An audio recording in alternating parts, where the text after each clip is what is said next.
Chapter 25:19. Qin Zhao could feel that Aqualati Gisli's life force was very weak. Of course, this weakness was only relative. Aqualati Gisli's life force might be similar to that of an ordinary person's. If it was on an ordinary person, it would be a young, healthy, and energetic teenager. But if it was on a giant creature like Aqualati Gisli, whose body was like an island, it was pitifully little. My current life force is only enough for me to reveal my true form once and support an all-out battle. If you agree, I'll fight with everything I have until we win. If you refuse, I can only use up the last of my life force as an ordinary person. Of course, in order to obtain life force, I might have to do something like the mutant octopus in the future. I can see your sincerity, but it's not enough, Qin Zhao said. Leviathan Aberkan Tegmis isn't an enemy to me, Qin Zhao said. Or at least there aren't enough benefits. Qin Zhao's current position was chaotic good. Chaotic good was the most complicated position in Dungeons & Dragons. Could be a good person or a bad person. They didn't follow the established rules and followed their own. Aqualati Gisli, on the other hand, was orderly evil. He was evil, but he followed certain rules.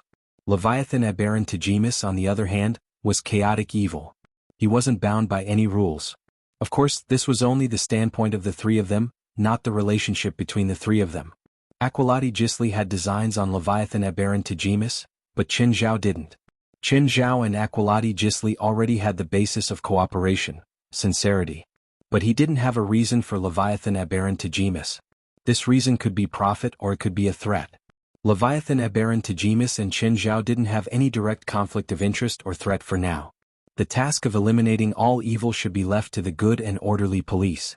Qin Zhao felt that he only needed to do his job. Only when chaos and evil offended him or touched upon his fundamental interests would he take action.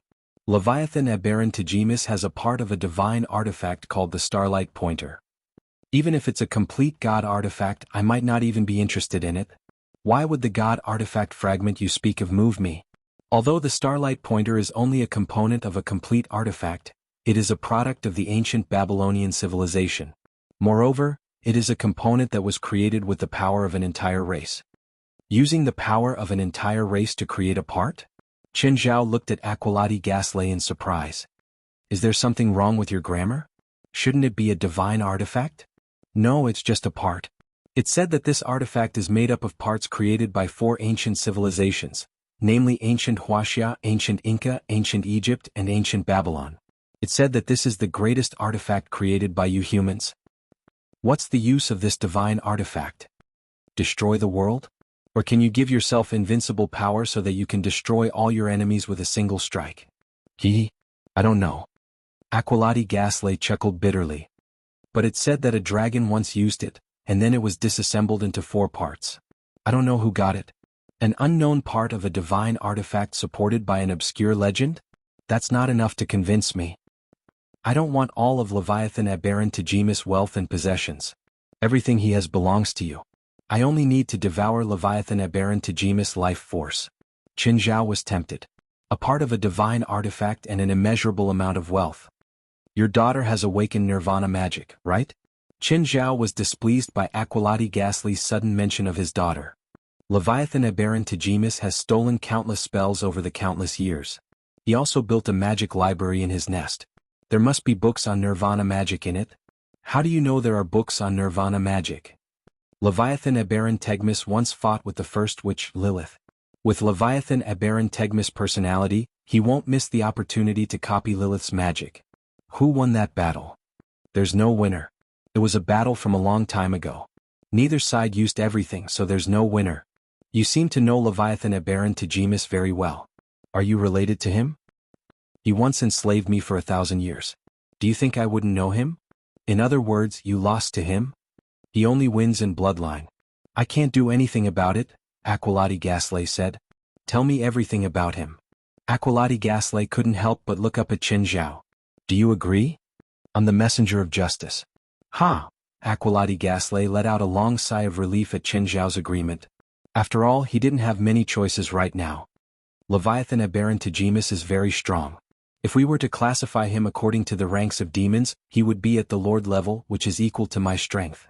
If that were all, I wouldn't be afraid of him, but the most troublesome thing is that he has the bloodline of the King of Jealousy, which makes him almost invincible.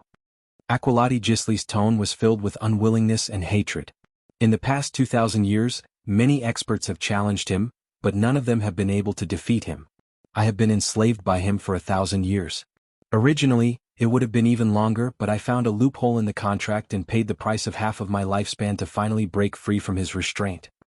So this isn't just a battle for survival. It's also your battle for revenge, right? Yes.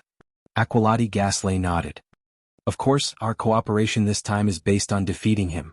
If you defeat him, you can get everything from him while I take back everything that belongs to me.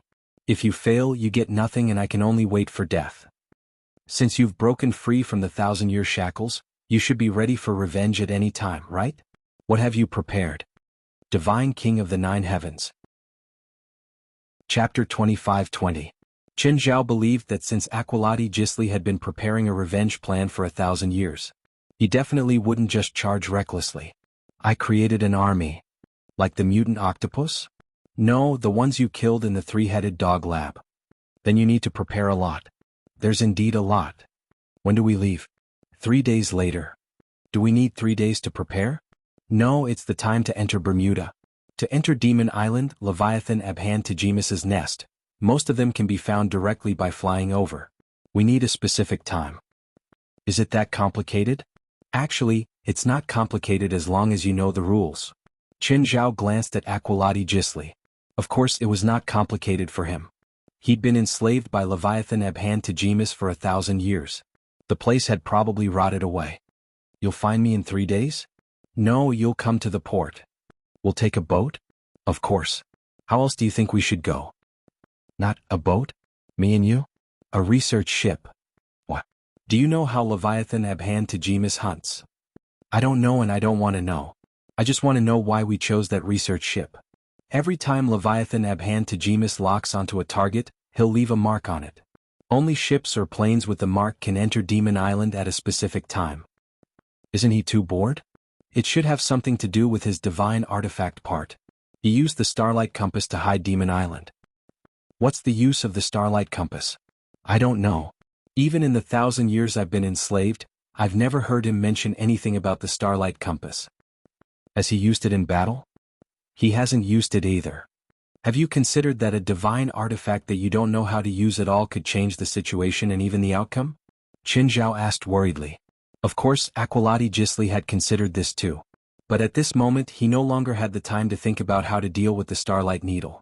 He had once wandered around the world in search of the lost document, hoping to find the Starlight Pointer or the use of the divine artifact forged by the 4 brilliant civilizations. But he didn't get an answer. Instead he found some ancient texts. But when it came to that divine artifact, it was always obscure. Moreover, he could clearly feel that some important documents seemed to have been intentionally erased. The rest of the documents were all secretive, and it was impossible to tell them clearly. It was impossible for him to spend all his time looking for documents. He still needed to accumulate his own strength. Moreover, his main body couldn't move freely, so most of the time, he had to rely on his subordinates to complete the task.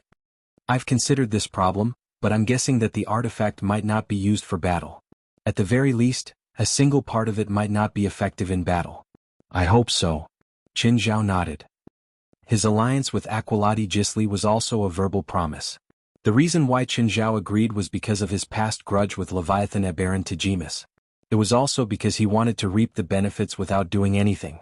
Since the psionic ability team went to take the vanguard, the psionic ability team definitely wasn't weak. At the very least they could put some pressure on Leviathan Abhan Tajimus.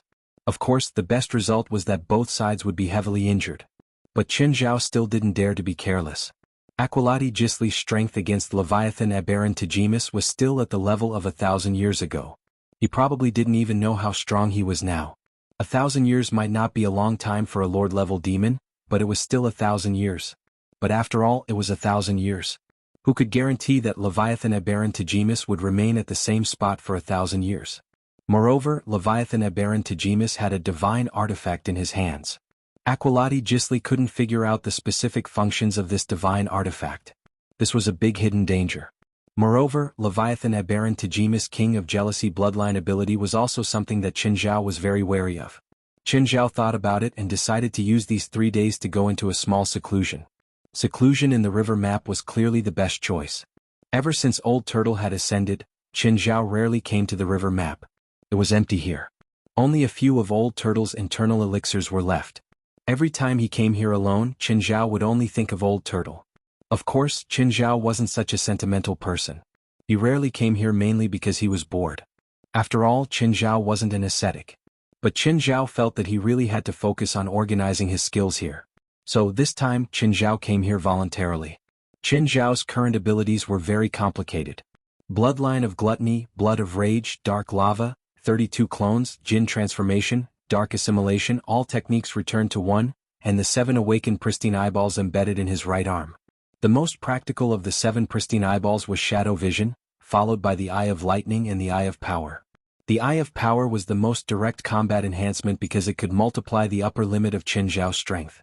The Eye of Lightning was an attack method and ability that were 2 levels lower. There was also the ability to control the power of the world. The power of the world could be added to all of Qin Zhao's attacks. It could be considered an additional attribute that could increase a certain amount of attack and destructive power. There was also the sword control technique that had almost been eliminated. Apart from these abilities and bloodlines, Qin Zhao's foundation was his constitution and celestial power. Constitution and celestial power were Qin Zhao's most fundamental things. On the other hand, Qin Zhao's abilities were too complicated. Every one of them was powerful, but many of them were independent abilities. Right now, Qin Zhao was wondering if he could combine all the abilities together. First, the bloodline of Gluttony and Blood of Rage. These 2 Demon King bloodlines were always independent of his human bloodline. How could he completely combine these 2 bloodlines into his body? No, he had no clue. He had to ask old Zhang. Qin Zhao crawled out of the river map again. He picked up his phone and called Zhang Tianyi. Old Zhang, I've thought about it. I've decided to save your grand disciple and your granddaughter-in-law. Are you touched at all? Zhang Tianyi was a bit stunned when he received Qin Zhao's call. He'd already asked Qin Zhao many times before. But Qin Zhao's attitude was still firm. No meant no. Why did he agree now without any warning? Divine Emperor of the 9 Heavens. Chapter 25-21. Why did you agree all of a sudden? I'm not afraid that you'll have to die before me. Can't you be a good person? Hearing this, Zhang Tianyi fumed. I'm here to ask for benefits. Zhang Tianyi knew that Qin Zhao had attacked for his own reasons. It definitely wasn't to save Yang Guo. But he really couldn't be sarcastic now. If Qin Zhao slowed down in a fit of anger and waited for Yang Guo to die, who would he be able to reason with? What do you want? Is there any way to fuse 2 or more types of bloodlines? Or is there a cultivation technique? There are many, Zhang Tianyi said. Give me one. I don't have one. Are you messing with me? Qin Zhao said angrily. I'll let your disciple go. Who are you using it for? Or for yourself? For myself. I really don't have a blood-tempering technique, Zhang Tianyi said. Zhang Tianyi said, you can create your own set right now, and it's definitely suitable for you. The blood-tempering techniques circulating in the supernatural world are all created by others. No one's situation is the same, so forcibly cultivating someone else's technique might not be the best choice. Create it myself? I don't know how. Simple. First, cultivate a fire elemental spell or a spell and cultivate the heart flame. Then you have to reach at least the false core realm. You've definitely reached that. False core? Inner core? You can definitely do it with your current realm. And then? Use a fire elemental spell or spell to refine the inner core, then pour your blood into it and let the inner core be refined by the heart flame. This process is basically the same for everyone, but the higher the level of your fire elemental spell or spell, the better. You have to at least cultivate the heart flame, Zhang Tianyi said. Since everyone has the same method, what's different? Of course it's different. Everyone cultivates a different heart flame, Zhang Tianyi said. Zhang Tianyi said, when activating the heart fire, the circulation method is unique. If you use someone else's heart fire method, it can't be said that you will definitely go berserk, but there will be some incompatibility. In other words, the key is still the fire element magic and divine ability, and the heart flame that is cultivated is different, right? There are some details that I don't know. After all, I have never used the blood tempering method. Then give me some fire spells or divine abilities. I'll study them and see what's suitable for me. If you want to cultivate fire spells and divine abilities, you might as well look for Bifla. Is there anyone in this world who is more proficient in fire spells than the fire worship sect? That seems to make sense. I'll hang up first then. Wait. Don't let anything happen to my grand disciple. We'll see if we can make it, Qin Zhao said, unconcerned. Fuck you. Before Zhang Qianni could finish, Qin Zhao hung up. Bifla, I need a fire spell or divine ability. Can you help me with one? The more advanced, the better. What for? To refine the bloodline. Perfect. We talked about the secret of the phoenix last time. I've already organized the research data. I'll send it to you now. What does the secret of the phoenix have to do with the fire spell or divine ability I need? I realized that the secret of the phoenix's rebirth isn't in the phoenix itself, but in the nirvana flame. Mastering the nirvana flame means mastering the secret of the phoenix's rebirth. Then Bifla sent all the data he'd researched to Qin Zhao. Qin Zhao took the information that Bifla had researched and returned to the river map. It recorded the process of each of Bifla's experiments in detail, as well as his thoughts. It could be said that it was more detailed and complete than any other cultivation method. It was more like a tutorial that would teach you step by step how to use the nirvana flame. Qin Zhao took out the phoenix's blood. It was a wooden bucket about 1 meter in diameter and height, filled with the blood. Then he poured in the spiritual qi of heaven and earth. The blood would spontaneously combust. After igniting the phoenix's blood, Qin Zhao also jumped into the barrel. This was the nirvana flame. However, without a body, the nirvana flame couldn't revive the phoenix. Now, Qin Zhao had to absorb the nirvana flame into his body and merge it with his immortal power and flesh. However, this was the time to test the body of a cultivator who cultivated the nirvana flame. His body could endure the heat of the nirvana flame, but it didn't mean that his body could. The moment Qin Zhao breathed in the nirvana flame, Qin Zhao felt a terrifying pain in his chest. Qin Zhao howled in pain. The force in his body exploded the bucket. However, the phoenix's blood didn't disperse. Instead, it was completely ignited and surrounded Qin Zhao. Every time Qin Zhao breathed, the flames would seep into his body through his mouth, nose, ears, and even the pores on his skin. The flames started flowing through every meridian and blood vessel in his body. Although the flames of nirvana made Qin Zhao feel pain, his extremely strong body and dense life force prevented him from dying. By now, Qin Zhao's body was burned beyond recognition. Qin Zhao had never suffered such heavy injuries before. Qin Zhao's mind spun furiously in pain. If this continued, he would die for sure. What should he do? Were they trying to play with him to death? Qin Zhao didn't know how Bifla could withstand it. Qin Zhao thought of Bifla. Bifla mainly cultivated the fire element. His resistance to fire was definitely stronger than Qin Zhao's. But Qin Zhao was stronger. Therefore, Bifla might not suffer any less. Bifla couldn't delay the pain for long. Should he merge the nirvana flame with his magic power or immortal power? No, the immortal power and the nirvana flame didn't show any signs of merging. In fact, it didn't affect him at all. The immortal power wasn't the key. Then what was the key? The phoenix controlled the nirvana flame. It was like an immortal body. But now the nirvana flame was burning on Qin Zhao's body. It didn't allow him to be reborn. Instead, he was in so much pain that he wanted to die. What was missing? Suddenly, Qin Zhao thought of a possibility. The nirvana flame was missing the most important thing: life force. Even if the phoenix was born with the nirvana flame, how could it be reborn endlessly without life force? Qin Zhao felt like his consciousness was blurring. He could only stake it all on one throw. He injected life force into the nirvana flame. Just then, the nirvana flame on Qin Zhao's body suddenly exploded. 9 Heavens Divine Emperor. Chapter 25-22.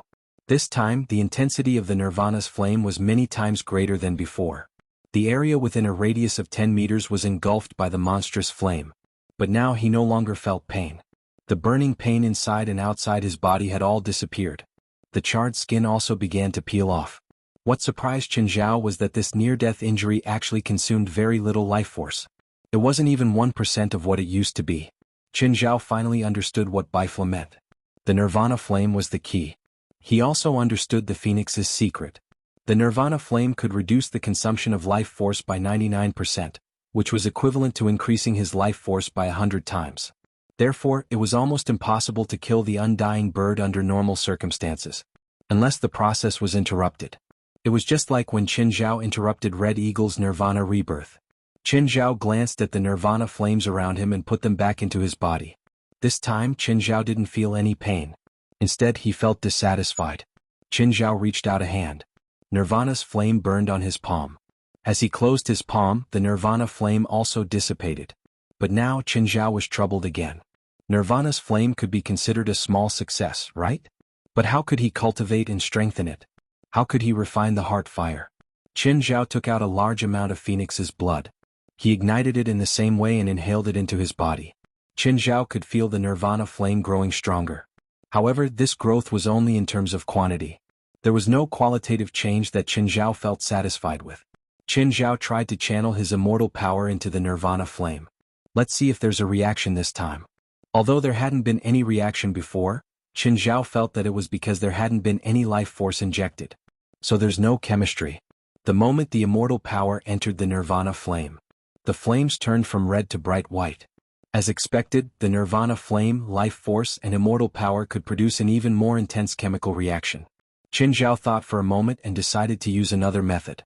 He would first mix his life force with his immortal energy before throwing it into the Nirvana flame. This was the inspiration he got from the process of making some strong, fire, potions. At this moment, the Nirvana flame turned from white to golden. Qin Zhao tried injecting different proportions of life force and immortal power. The Nirvana flame was sometimes weak and sometimes strong. Finally, after hundreds of attempts, he finally found the golden ratio. Qin Zhao's heart jumped. He could turn from a physical state to an energy state. Could he turn into a flame state too? Qin Zhao started a new round of attempts. But to his disappointment, he couldn't turn himself into a flame completely. The most he could do was to cover his body with Nirvana's flame. However, even though the Nirvana's flame had been strengthened, it was not as strong as before. However, the heart flame still did not comprehend it. Does it need to be condensed in the heart? It shouldn't be so one-sided. Should I give it a try? Qin Zhao gathered the Nirvana flames in his heart. In an instant, the Nirvana flame replaced his blood and was transported to every corner of his body by his heart. What was this? Was this the heart flame? Qin Zhao was stunned. But when he thought about it carefully, the term heart fire had existed since ancient times. In the eyes of the ancients, the heart was the foundation of a person. Therefore, heart fire should be the literal meaning. It wasn't the fire of the heart or the fire of the soul. After the Nirvana flame was transmitted from the heart to every corner of the body, it flowed back into the heart.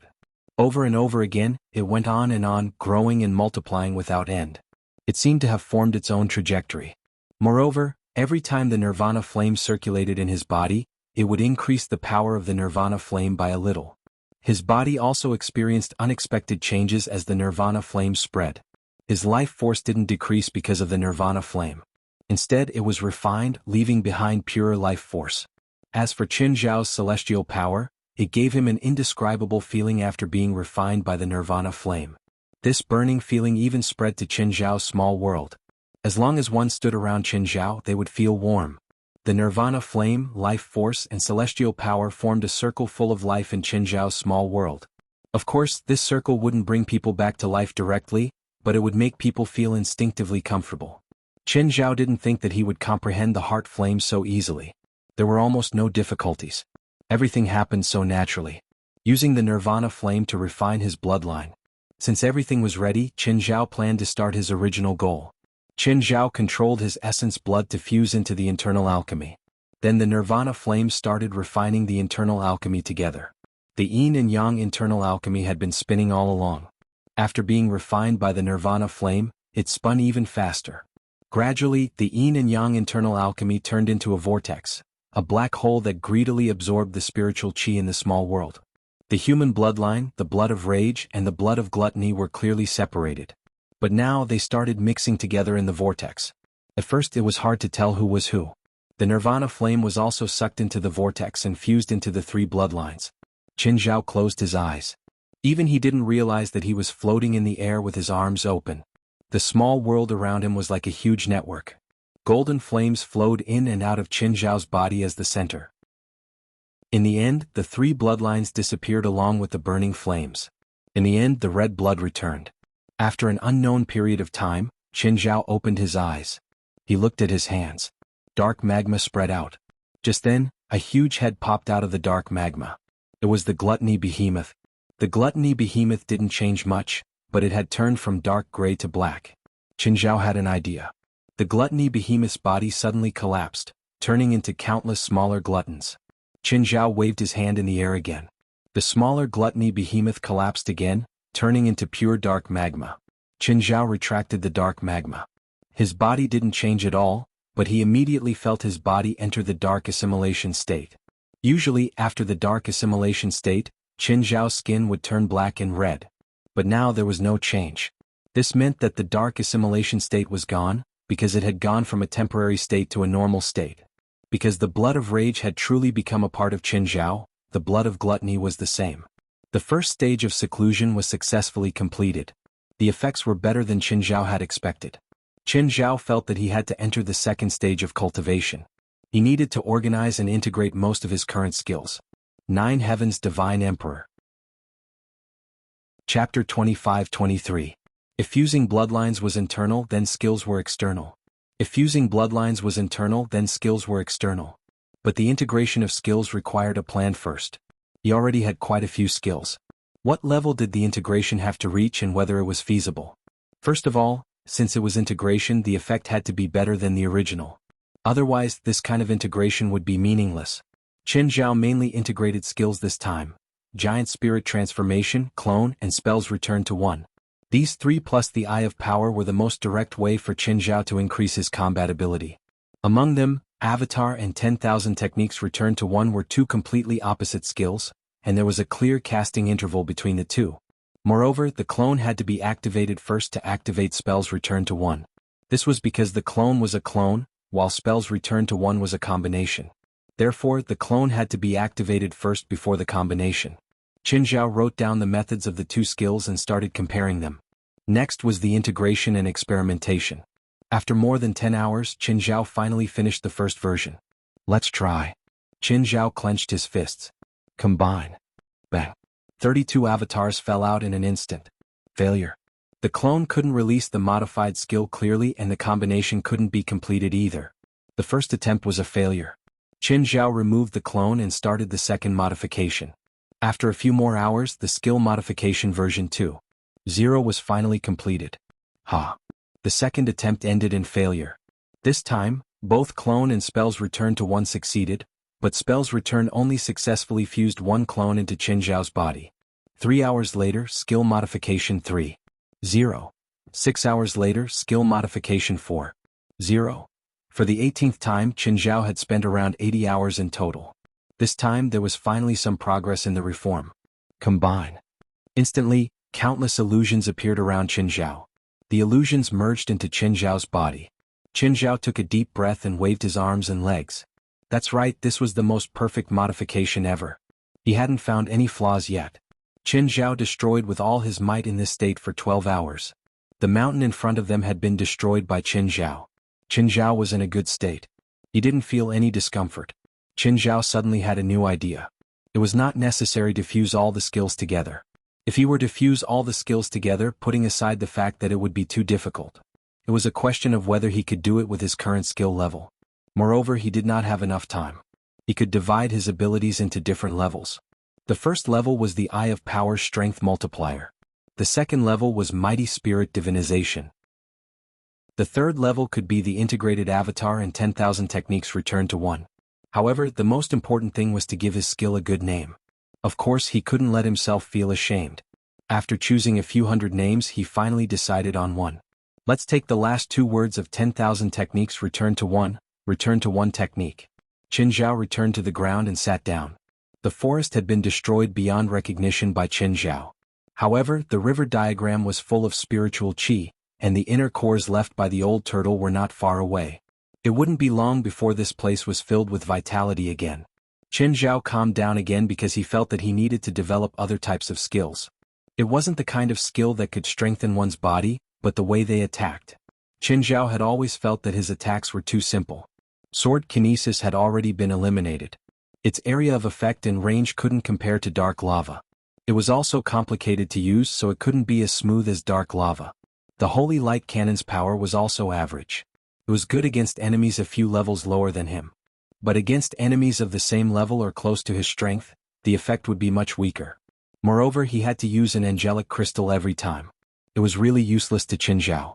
The Eye of Thunder faced an awkward situation similar to the Holy Light Cannon. Its attack was similar to the Holy Light Cannon, but it was better in terms of attributes. Almost all creatures didn't like lightning attacks. They were even afraid of them. The Holy Light Cannon was very effective against dark and ghoul types, but it was much less effective against other creatures. The power of the world could only add some additional attributes to Qin Zhao's physical attacks. If he used it alone, it wouldn't be able to deal with enemies of the same level. Right now, Qin Zhao's best long-range attack was the shadows of his fists. The shadows of his fists were still lacking in terms of level. Although they were stronger than the previous attacks, they were still weak against enemies of the same level. However, if he wanted to develop an attack that was at the same level, the difficulty was really not an ordinary one. Think about it. Right now, most spells couldn't even get close to Qin Zhao. The few spells that could get close basically only had 10% or 20% of their power left. Even enemies of the same level, like Lilith's attacks, couldn't pose a threat to Qin Zhao. This meant that Qin Zhao wasn't the only one with this problem. Everyone had the same problem. Of course, Qin Zhao's advantage was that he was an enhancer. Even if he didn't have an attack of the same level, he could still defeat everything with pure close-range combat. Moreover, Qin Zhao's defense might be even stronger than his combat power. Nevertheless, Qin Zhao still wanted to improve. He wanted to try and develop an attack of the same level. A beautiful golden flame ignited in Qin Zhao's palm. But after careful thought, Qin Zhao put away the Nirvana flame. Old Turtle had once said that he shouldn't use fancy attacks. This wasn't his style, nor was it his way of doing things. If it was just a beautiful attack, the Nirvana flame was indeed a good choice. Moreover, Qin Zhao believed that the Nirvana flame could indeed create a beautiful attack. But that kind of attack would only be like the Holy Light Cannon, the Eye of the Thunder, or the Power of the World. It would look good but be useless. But now, Qin Zhao didn't want an attack that only looked good. He had to develop a skill with his best and strongest aspect. A small drop of dark magma gathered in Qin Zhao's palm. The dark magma was like a superfluid. It wasn't sticky at all. It kept rolling in Qin Zhao's palm. Qin Zhao looked at the dark magma and fell into deep thought. The dark magma kept forming all kinds of strange shapes in Qin Zhao's palm. Qin Zhao seemed a bit bored. He was never a patient person. This kind of seclusion, especially this kind of sitting, had almost exhausted Qin Zhao's patience. Divine King of the Nine Heavens. Chapter 25-24. He suddenly stood up and left the river map. He really wasn't suited for seclusion in such an environment. At the very least, he had some ideas or clues before this. Qin Zhao didn't find it boring. But now he had no idea how to develop a new skill. Qin Zhao looked at the time. More than 100 hours had passed in the river map. It had only been less than 10 minutes outside. He wanted to watch some TV dramas and find some inspiration. Qin Zhao took a large number of DVDs and entered the river map to kill time. However, after watching European and American movies for a long time, Qin Zhao felt rather disappointed. Forget it. Western movies and TV dramas involved the supernatural. The moves, routines, and attacking methods were all quite ordinary. There wasn't much to look at, nor could it give him any inspiration. It was better to look at Chinese or Japanese comics. Perhaps it was because of cultural resonance. Both of them had many things that Qin Zhao could learn from or find new. In fact, some of the attacks that Qin Zhao had developed in the past had been inspired by Chinese and Japanese comics. Regardless of whether it was Chinese or Japanese comics, as long as it wasn't based in reality, there would be a lot of cool skills. But after looking for a long time, he didn't see anyone in the same situation as him. He also did not see any skills that were suitable for him to develop. Qin Zhao had watched at least 2,000 episodes, but he wasn't inspired at all. This made Qin Zhao very unhappy. Qin Zhao exited the river map again. Holding the remote control, he watched a Chinese animation program. Just then he saw a piece of news. A non-famous animation studio in the country had closed down, and the boss of the studio was currently looking to acquire it. The boss of this animation studio was also a mangaka. He had more than 10 painters under him and had published a few standalone books. Unfortunately, they did not achieve the desired effect. Qin Zhao picked up the phone. "Hey Alex, help me. I want to buy a studio." When Alex heard that Qin Zhao wanted to buy a Chinese animation studio, she was speechless. But Qin Zhao was her boss. Who knew what the boss was thinking? Does Qin Zhao want to support Chinese animation? Did he have such great sentiments? At this moment, Zhang Ting was packing up the things in the studio. The dozen or so artists in the studio were also in low spirits. Like Zhang Ting, they joined Dream Studios with the dream of revitalizing China's animation industry. But reality slapped them hard in the face. The domestic market was too chaotic. They wrote a comic together and released 3 standalone books. In the end, the best-selling first episode only sold 11,000 copies, and the sales of the second and third episodes fell to the bottom. Zhang Ting had thought of looking for an animated version. She wanted to rely on an animated version to gain attention and increase the sales of the single volume. But she went to almost all the companies she could contact. The answers she received were all disappointing. In the past 2.5 years she had invested about 1.5 million renminbi. However, the studio did not improve until her funds could not keep up. However, she hoped that these people who had the same dream as her would have a good ending. At least let them keep their jobs. Therefore, she hoped that someone would buy the studio. Moreover, she was willing to buy it symbolically for 1 yuan. But still, no one was interested in her studio. None of them were famous and none of them had valuable IP. To put it bluntly, this was a shell studio. At this moment, Zhang Ting's phone rang. "Hello, are you Miss Zhang Ting?" "Yes, I am. May I know who you are?" "I'm from Baixing Law Firm. My surname is Wu." "Hello, Lawyer Wu. What can I do for you?" Zhang Ting swallowed her saliva. It couldn't be that there was trouble, right? As a Chinese, when hearing the identity of a lawyer, the first reaction was almost the same. Was there trouble coming to the door? It's like this. I received an agency task from a foreign law firm.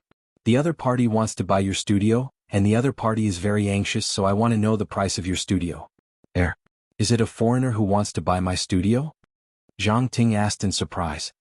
I don't know who the buyer is, but this agency task was sent from abroad. I guess the investor should be a foreigner. I have stated the purchase conditions on the company's official website. As long as the investor is willing to keep the studio and the artists, I am willing to sell it for 1 yuan. All the copyrights of the studio's only work will also belong to the investor, Zhang Ting said. The buyer also made a request. All the main creators must stay, and the staff structure of the studio should not be changed as much as possible, especially the creative director, Lawyer Wu said. When Zhang Ting heard this request, she was a little surprised. However, the other party's request seemed to meet her requirements. The only work of our studio is the result of everyone's brainstorming. Everyone is the main creator and we don't have a creative director. I need to report your situation to them. Okay, I'll wait for your news. After about 10 minutes, Lawyer Wu called again. Miss Zhang, the investor wants to video call you. Is it convenient for you now? Investor? Is it a foreigner? It's a foreign woman who is talking to me, but I'm not sure if it's the investor. Okay, what communication software do they need? QQ, Air? Do foreigners also use QQ? I don't know. Zhang Ting was a little worried that it might be a scam. After all, the other party would not lose money if they bought it for 1 yuan. Although the work was not worth much, no one could guarantee that the other party was not really short of money. According to Lawyer Wu's request, after adding the other party's QQ, Zhang Ting immediately received a video call request. Hello, Miss Zhang. Zhang Ting saw that the person in the video was a Chinese man who spoke fluent Chinese. I want to know, how much does it cost to maintain your studio for a year? In the past 2 years I invested about 1.5 million yuan, but this is only the basic maintenance, Zhang Ting said. Because it's not even $200,000 a year, right? Sir, are you abroad? Yes, I am a loyal fan of The Warrior that you released, so I plan to buy your studio. I hope that your studio will continue to complete this work. As long as you agree, I will arrange for a lawyer to go over. Of course, I will also bring your operating expenses for the next quarter. Chapter 25. Zhang Ting was a bit stunned. She really didn't expect that Chen Zhao would buy their studio just because he liked that lousy work. Sir, are you serious? Yes, as long as you sign the contract, the money will be transferred to your account. However, my request, as my lawyer has already discussed with you, I want all the main cast members to stay. I can raise their salaries by 20%, and I can also help make up for the benefits that you deserve.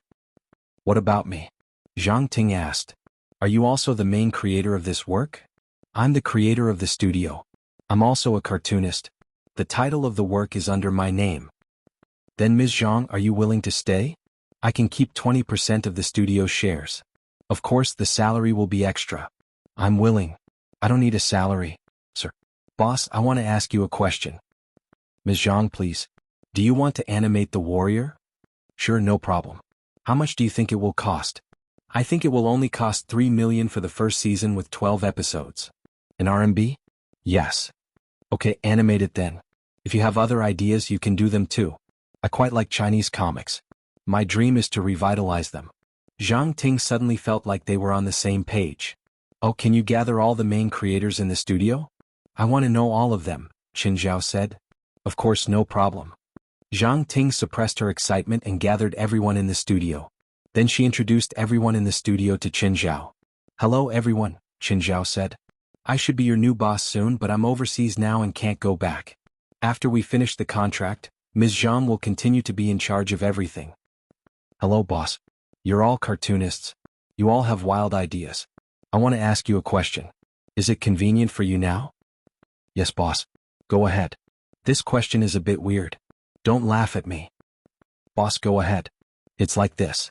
I imagine there's such a person. I'll call him X. He's a person who has the strength of 1,000,000,000 tons. He can also control a black liquid substance. At the same time, he has a domain of about 1,000 meters. This domain can help this person recover his strength and has a certain ability to control airflow within this range. Qin Zhao briefly explained his abilities.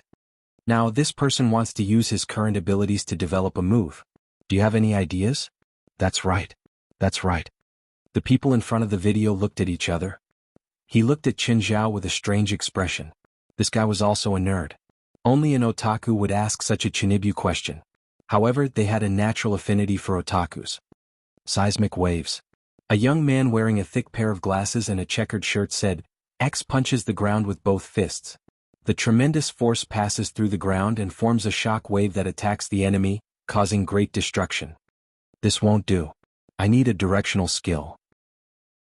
This kind of seismic wave is an area of effect attack. Moreover, according to the laws of physics, when the force hits the ground, the force will quickly spread through the ground. The destructive power may seem great, but if I'm facing an enemy of the same level, this kind of attack will be meaningless. Everyone thought that Qin Zhao just wanted to discuss imaginary things with them. They didn't think that Qin Zhao would be so serious and directly correct the theoretical deviation they mentioned. Sir, boss, we're talking about an imaginary person, right? Yes. Then we shouldn't be bothered by the physical deviation in reality.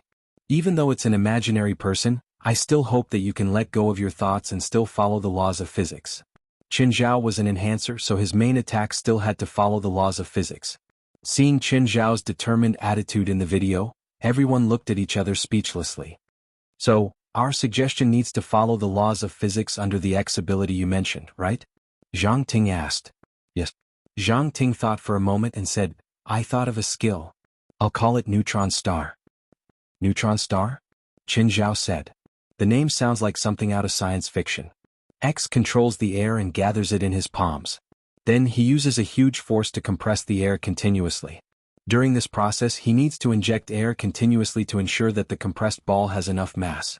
He also needs to add liquid during this process to ensure that the compressed air is solid. The black liquid that X has is a good molding material. According to the calculation of 1 megapascal is equivalent to 10 kilograms, X can create about 200 billion megapascal of pressure. The density of the solid air will also reach 1 billion tons. A ball the size of a fist will have a mass of 1 billion tons. It'll be millions of times harder than a diamond. If you use it to smash an enemy, they'll basically die from just one hit. Plus, if you fly it to the enemy and extract the black liquid, the structure of the ball will instantly collapse. 1 billion tons of air will be released instantly, causing a strong vibration in the air. Of course, if X can further shrink the compressed volume, the power will increase as well, Zhang Ting added. Zhang Ting added, although it hasn't reached the true density of a neutron star, it can reach 1% of a neutron star's density. Of course, you can also increase the setting of strength X a little. That way it will be more in line with the name neutron star. Then you can increase it by 100,000 times and turn the neutron star into a black hole, another artist said. The more Qin Zhao listened, the more excited he became. It seemed like Zhang Ting's plan was feasible. It wasn't just a fantasy. Zhang Ting also gave a physical argument and the process of operation. I'm very satisfied with your answers, Qin Zhao said. I especially admire Miss Zhang's imagination. Thank you for working for me. Boss, do you have any plans for the studio's future? It'll be fine as long as you don't lose money in 3 years. I won't interfere with your work and operations. Just give me a copy of your financial report every quarter. Zhang Ting was also very satisfied. After all, investors these days basically wanted to earn back their capital in half a year, get listed in 3 years, and multiply 10 times in 5 years. They also liked laymen to command professionals. They always talked about following the market. Very few people were like Qin Zhao, only investing money and not doing anything. Chapter 25-26. After Qin Zhao ended the video call, Zhang Ting's mood suddenly changed. Was he messing with him? Something didn't feel right. Just then there was a knock on the door. Outside the open door stood a middle-aged man in a suit and leather shoes. "Hello, may I ask who is Ms. Zhang Ting?" "I am. Who are you?" "Hello, I called you earlier. I'm Wu Chang." "Your lawyer Wu?" Zhang Ting asked in surprise. "That's me." Wu Chang nodded. "If it's convenient, can we discuss the acquisition of the studio now?" The signing process was very smooth. There was basically no conflict of interest between the two parties. After the signing, the first $500,000 of the acquisition fee and this year's operating budget were transferred to her account. Zhang Ting finally believed that the person wasn't joking with her. Her mind was a bit messed up. Would someone really buy the studio for a comic? Then spend a few $100,000 to buy the studio? In reality, Qin Zhao had never thought about revitalizing the studio. Rather than buying the studio, it was more like buying the studio's creators. He could use their imaginations to help him develop new skills when he needed them. Even if they had a Manchu Han imperial feast every day, they wouldn't make $1 million a year. To Qin Zhao this was a very good deal. Qin Zhao returned to the river diagram and tried to use the neutron star. At room temperature, air couldn't be compressed into a solid state. So he had to add other substances. Dark lava was clearly a good choice. Qin Zhao could control dark lava. It was the best choice as the glue for the neutron star. Qin Zhao crossed his palms, but he didn't put them together. Then he poured the air in the territory into his palms. However, the process wasn't as fast as expected. Qin Zhao's territory covered a sphere of about 1 square kilometer. Based on the volume of the sphere, it would be 294,375,000 cubic meters. Each cubic meter of air weighed 1.29 kilograms, so the weight of the air in the territory was about 380,000 tons. To compress a neutron star, even if he absorbed 380,000 tons of air in 1 second, it would take more than 10 minutes. But in reality, Qin Zhao couldn't compress the air in the territory into a sphere in 1 second. Thinking of this, Qin Zhao couldn't help but feel disappointed. But he still finished a neutron star. It took him almost an hour. It was much slower than he had expected. Qin Zhao felt the weight in his hand. It was a black and red sphere that weighed close to 300 million tons. Furthermore, the structure of the neutron star was very stable under the maintenance of the dark magma. Qin Zhao took a deep breath and leaned back heavily. He swung his right arm back as far as he could and threw the neutron star. In an instant, a chasm formed on the ground along the way. Neutron star flew tens of thousands of meters in an instant. Its speed was so fast that it could be seen in the blink of an eye. When he flew to the top of a mountain, Qin Zhao controlled the dark magma to leave. The dark magma immediately left the neutron star, and the neutron star immediately collapsed. Millions of tons of air were released in an instant. In an instant the air vibrated. The top of the mountain disappeared in an instant. It was not the process of being smashed into pieces. It was disintegration. The mountain top was directly disintegrated. The range was only a few dozen meters.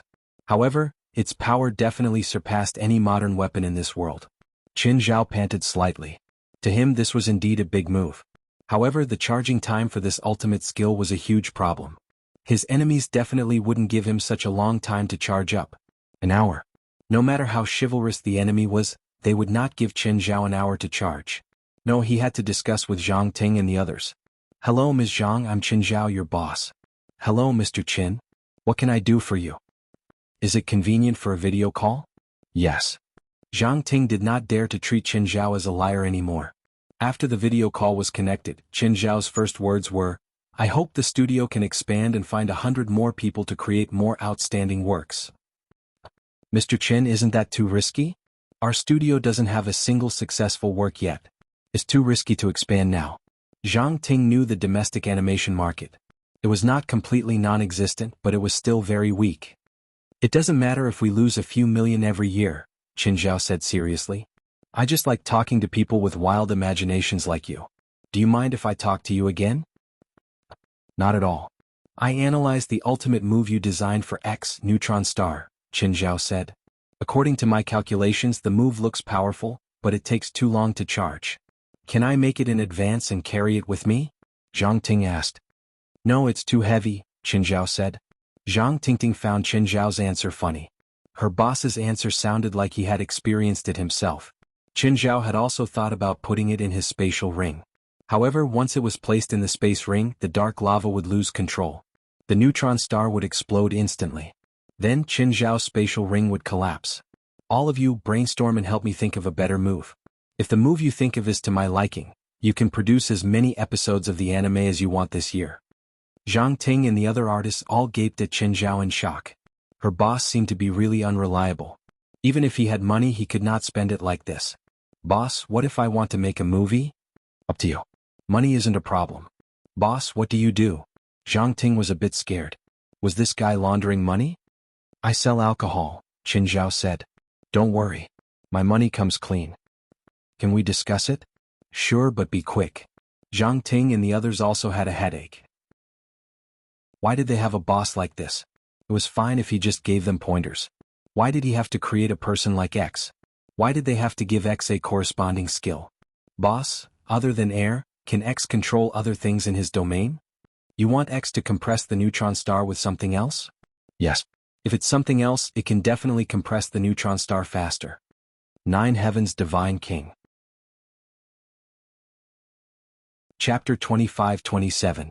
Qin Zhao shook his head. No. If I use earth or water, the structure is too stable. In fact, when hundreds of millions of tons of matter were squeezed into a sphere, whether it was solid, liquid, or gas, the effect was almost the same. However, it was very different for Qin Zhao because he could control the explosion of the gas. He couldn't control earth or water as he wished. He could only use it to smash people. If he did that, the neutron star would lose its purpose. The destructive power of the gaseous neutron star in the river diagram was still fresh in Qin Zhao's memory. The range of 50 meters was basically the neutron star's absolute destructive range. Matter or enemies within 50 meters wouldn't be destroyed. Instead, they would be disintegrated by the shock of the air. Zhang Ting and the others had a headache.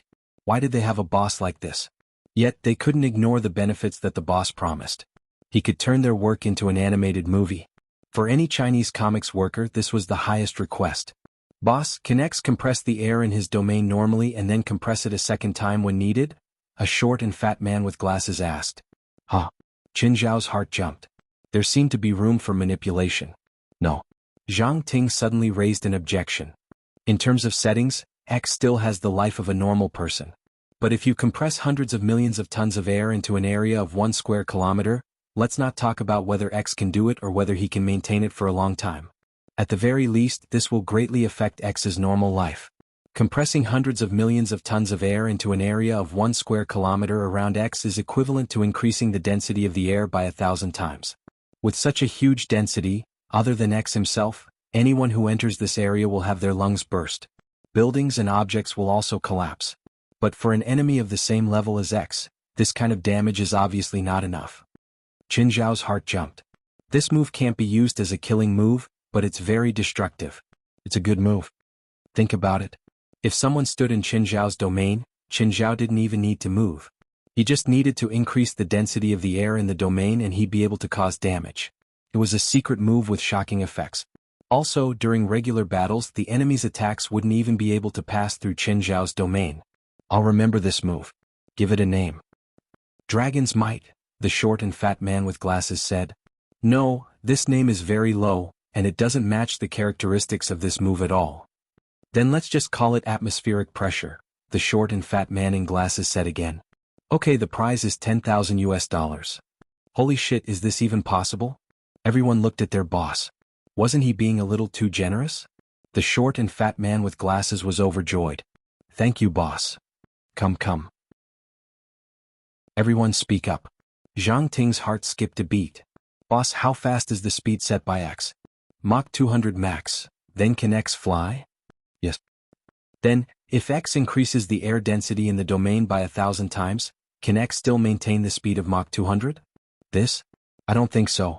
Maybe only a dozen Mach. Then I'll upgrade it on the basis of atmospheric pressure. Zhang Ting said, after gathering a huge amount of air density, X will fly to a high altitude and hit the enemy at the fastest speed. This power is comparable to a nuclear bomb. What's the difference between that and a neutron star impact? It's different. Neutron stars are denser, but the contact area is too small. This kind of impact will only cause penetrative damage. Even if you hit the ground with a neutron star, there won't be too big of a shockwave. However, atmospheric pressure is different. It's not as dense as a neutron star.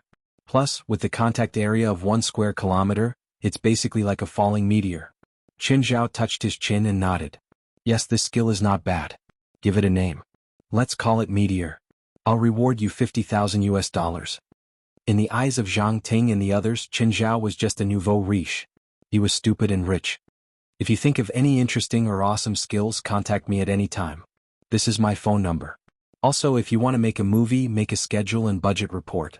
Qin Zhao could already hear the car outside. Fail, I should be back. Qin Zhao ended the video call. Soon the kids came home too. At night, Qin Zhao made some calculations. He planned to try out Meteor on the sea. From Zhang Ting's description and analysis, Meteor wasn't just powerful. It also had a large range. Qin Zhao didn't want to try it in the river map. He didn't want to mess up the spiritual qi in the river map. Qin Zhao flew above the sea thousands of kilometers away from the coastline. Qin Zhao estimated the height. It was about 30,000 meters. He activated all 3 levels of the primordial regression technique. Qin Zhao started accumulating power again. This time it was more difficult than neutron star. This was because when neutron star accumulated power, he compressed the air between his palms. Qin Zhao could create 200 billion pascals of atmospheric pressure with his palms. But Qin Zhao's domain couldn't create such a huge pressure. In fact, it was a huge difference. Therefore, it was still difficult to increase the density of the air in the domain by 1,000 times. Of course, he didn't need that much pressure to increase the density of the air by 1,000 times. Under Qin Zhao's control, the density of the air in the domain increased. Qin Zhao didn't just need to absorb the air outside the domain. He also needed to prevent the air from leaking out. Qin Zhao also realized that the time needed to accumulate power was even longer than neutron star. Qin Zhao sighed. It seemed that killing moves weren't so easy to develop.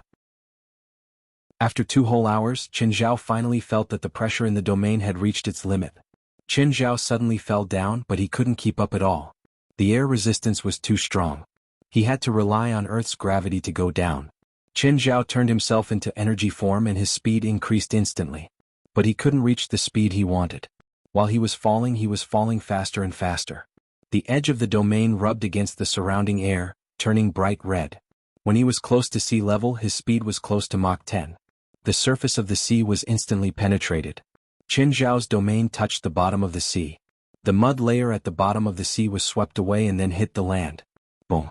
In an instant, a 1,000-meter wave rose on the surface of the sea. The terrifying wave spread in all directions. Qin Zhao blasted a 1,000-meter crater out of the land at the bottom of the sea. The wave crashed into the nearby coastline. Of course, after spreading for hundreds of kilometers, the wave was only 100 meters tall. When it reached the west coast, it was only a few dozen meters tall. Chapter 25-28. On his way home, Qin Zhao finally realized how big of a disaster he'd created. The LA coastline had been destroyed by the huge wave. Thankfully, it was late at night and not many people were at the coastline. Nevertheless, it still caused huge losses. Qin Zhao had to admit that the attack's destructive power had indeed exceeded his expectations. Even Zhang Ting, the initiator, probably didn't expect it. It wasn't just comparable to a nuclear bomb. It was probably comparable to a hydrogen bomb. However, the difficulty of using the attack was also beyond his expectations. Releasing a meteorite was even more difficult than releasing a neutron star. It seemed that this attack could only be used under special circumstances. The next day, the media reported about the tsunami from the previous night. At the same time, even the Department of Defense and NASA came out to explain that there were 7 meteorites. They said that a large meteorite didn't burn up after entering the atmosphere. Instead, it fell into the ocean. However, the damage was much smaller than they'd expected. According to the pictures they'd seen from the satellite last night, the meteorite should be about 1 kilometer. The meteorite should be a meteorite about 1 kilometer wide. If it fell to the ground, it could destroy the entire west coast. In reality, the damage was much smaller than they'd imagined. Actually, from a normal perspective, if a 1-kilometer meteorite fell, it would indeed cause a disaster as the scientists had predicted. However, they didn't know that it was a gaseous meteorite. Its mass was much smaller than they'd estimated. However, after that collision, Qin Zhao felt extremely comfortable. It felt like all the bones in his body had opened up. If he wasn't afraid that it would be too bad, Qin Zhao would even want to come here every day. However, after the collision last night and the terrifying destructive power of Eternal, Qin Zhao didn't dare to do anything in the river map anymore. He also didn't dare to do it in front of his house. After all, the destructive power could directly turn Mirror Lake Manor into ashes. Even Mountain Town would probably be flattened. Qin Zhao didn't waste a single moment in these 2 days. He basically went to the river map. Or he would find time to video chat with Zhang Ting and the others.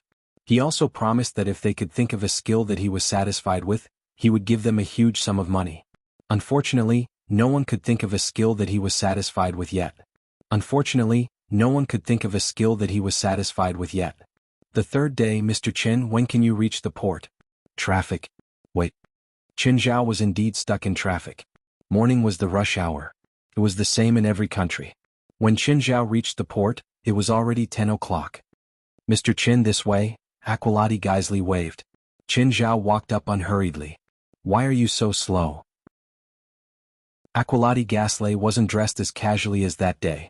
But it wasn't much better, just a shirt and a casually matched jacket. I brought you breakfast. Do you want some? Qin Zhao tossed a bag to Aqualati Geisley.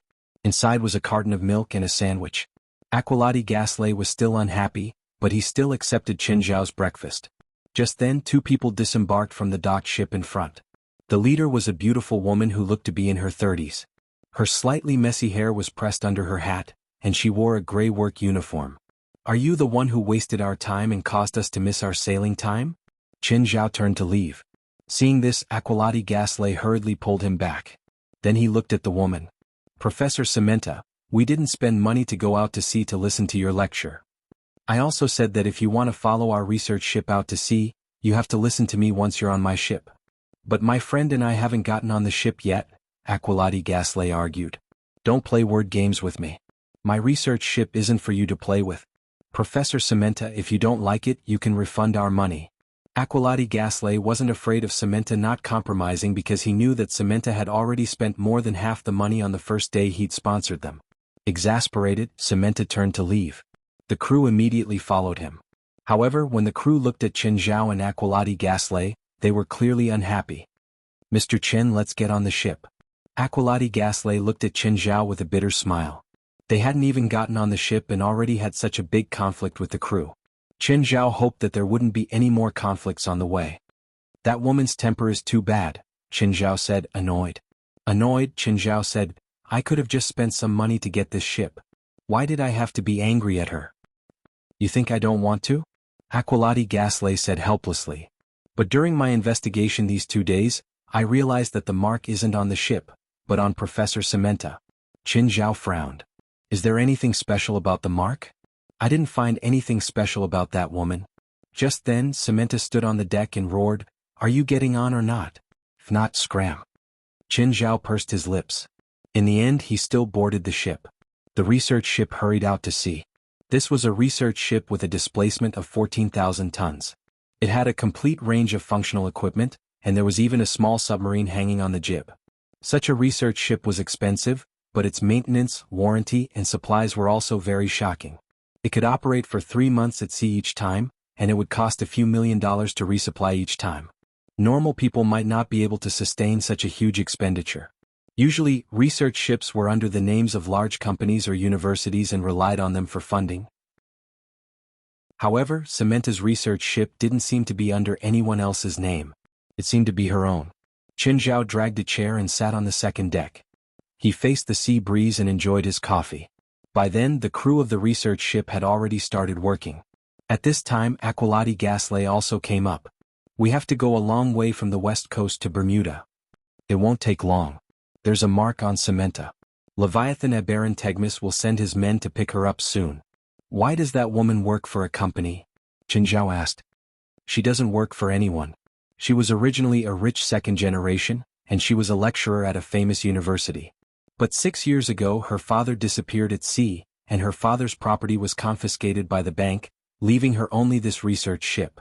From then on, she gave up her job and wanted to find the reason for her father's disappearance, but she didn't have enough money, so she kept looking for sponsors.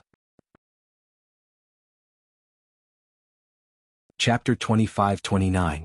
Over the past few years, Simenta has gone out to sea a few times, but she hasn't made any progress in her research. Instead, she's focused on finding clues about her father's disappearance. So, after going back and forth a few times, no one is willing to sponsor her research anymore. And then you found her?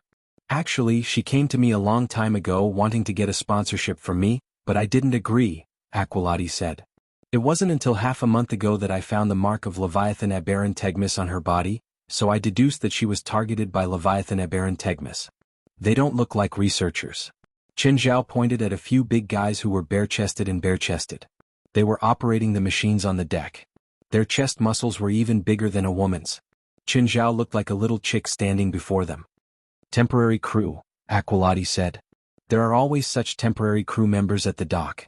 When someone's ship is about to go to sea and lacks crew members, they will come to apply. Of course, they have rich work experience and can adapt to most jobs at sea, said Aqualati Gasly. Including illegal jobs? Yes, including.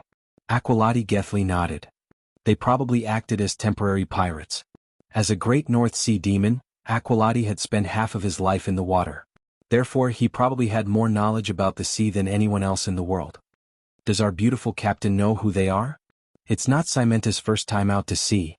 How can she not know? Aqualati said disapprovingly. Also, when she went out to sea for the first time, she did a few jobs without any sponsorship. I think she's been corrupted since her first time out. She doesn't think we're two big fish, right? I hope she won't do something so unwise, Aqualati said hypocritically. After all, I know her father. Miss, those two are big fish, right? Huperi glanced at Qin Zhao and Aqualati Gasly on the second deck. I don't know about that Asian, but that Aqualati Gasly is not a good person. She lowered her voice. I knew him when my father was still alive. But my father told me that if I inherited the family business, I shouldn't be enemies with Aqualati Gisli, especially at sea. No matter how powerful he is, he's still on our ship. At this time he is just a piece of meat on the chopping board. If you want him to live, he will live. If you want him to die, he will die. What can he do? I've looked for him a few times in the past, hoping that he would sponsor me to go out to sea, but he always rejected me. This time he directly agreed and even asked me to take him out to sea. Don't you think this is very strange? There's no way he doesn't know what I'm up to. Do you really think someone like him would jump into a trap? Maybe he's senile. Don't take others for fools, Simenta warned. But they're on our ship. It's not good for us to do business. Let them stay on the ship for a few days. Then we'll find an excuse to release them at the nearest port. Haha. Aqualati Gisli laughed and pulled the fishing rod hard. Dozens of meters away, a 200-kilogram yellowfin tuna jumped out of the sea. That yellowfin tuna was at least 2 meters long. Its body was perfectly round and its strength was quite great. Qin, you lost. In 2 days, Aqualati Gisli and Qin Zhao had become familiar. He had also changed his way of addressing Qin from Mr. Qin. Qin Zhao pursed his lips. No, I didn't lose. Ha. I'm a great North Sea demon. So what? Qin Zhao said, unconvinced. No matter what, I won. There are only a few minutes left until the 2 hours we agreed on. As long as you haven't pulled it up, you haven't won. You don't think I'm so rotten that I can't even pull a small fish up, do you? Qin Zhao had a smile on his face. Aqualati Gisli was shocked. He suddenly staggered 2 steps back. The fishing line connecting his fishing rod had snapped. It was his power to control water that had cut the fishing line. At the same time, Qin Zhao controlled the escaping yellowfin tuna and hooked it onto his hook. Aqualati Gisli's face froze. He didn't expect Qin Zhao to do this. Looks like I won. It was finally Qin Zhao's turn to provoke him. I'll say the same thing back to you. It's too early to be happy. Suddenly, Qin Zhao felt a huge figure in the sea charging toward the yellowfin tuna. Qin Zhao's expression changed drastically as he shouted, "Scram!" At the same time, Qin Zhao controlled the water, wanting to chase the big guy away. But then he felt another power in the water. It was exactly the same as his. It was fighting with him for control. Qin Zhao turned his head in surprise and looked at Aqualati Gisli. But thinking about it carefully, it made sense.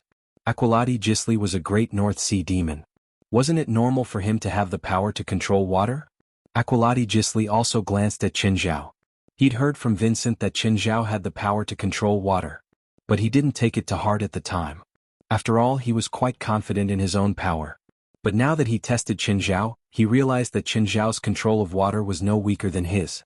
Just as Qin Zhao and Aqualati Gisli were fighting for control of the water, the big guy had already bitten the yellowfin tuna in half. It was an 8-meter-long great white shark. It was definitely the king of the sea. Looks like neither of us won, huh? Aqualati Gisli said, chuckling. Qin Zhao pursed his lips and pulled the yellowfin tuna's head up. Fish head stew tonight. Do you want to compete again? What? Compare the control of water, Aqualati Gisli said. Oh. We can't just fight, right? No need to fight. We'll use water to control the ship's course. You make the ship turn left and I'll make it turn right. Let's see who the ship leans more toward in the end. Qin Zhao thought about it and nodded. Sure. Do you want to bet? Chapter 25:30. Miss, this ship's waves are a bit big.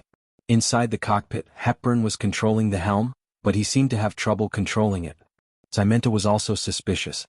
How can there be such big waves in this area? Wait, is there going to be a storm? Is there any feedback from the radar? No, and the wind vane is normal. Southeast wind, 12 meters per second. Hepburn's face was full of confusion. But the direction of the waves is really weird. It's completely different from the wind.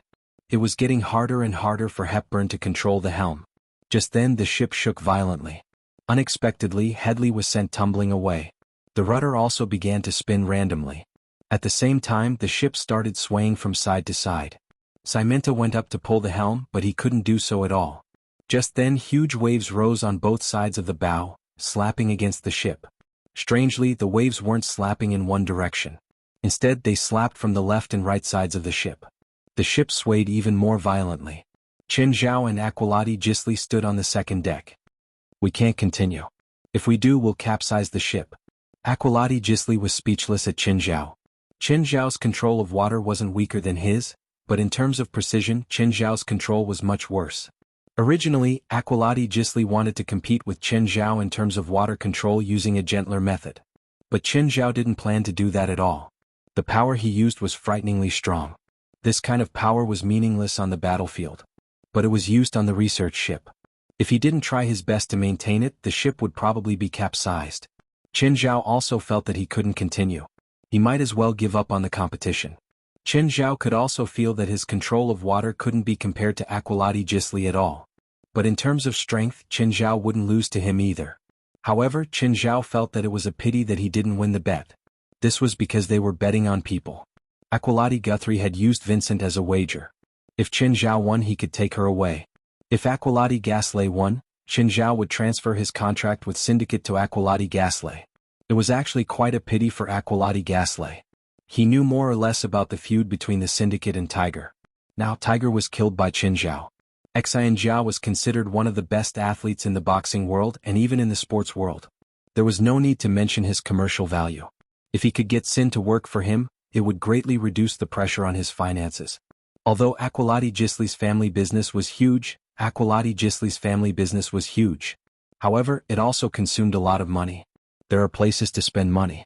In addition to the previous losses, some of his investments were also hit by a cold wave. As for Qin Zhao and Vincent, they didn't have any needs.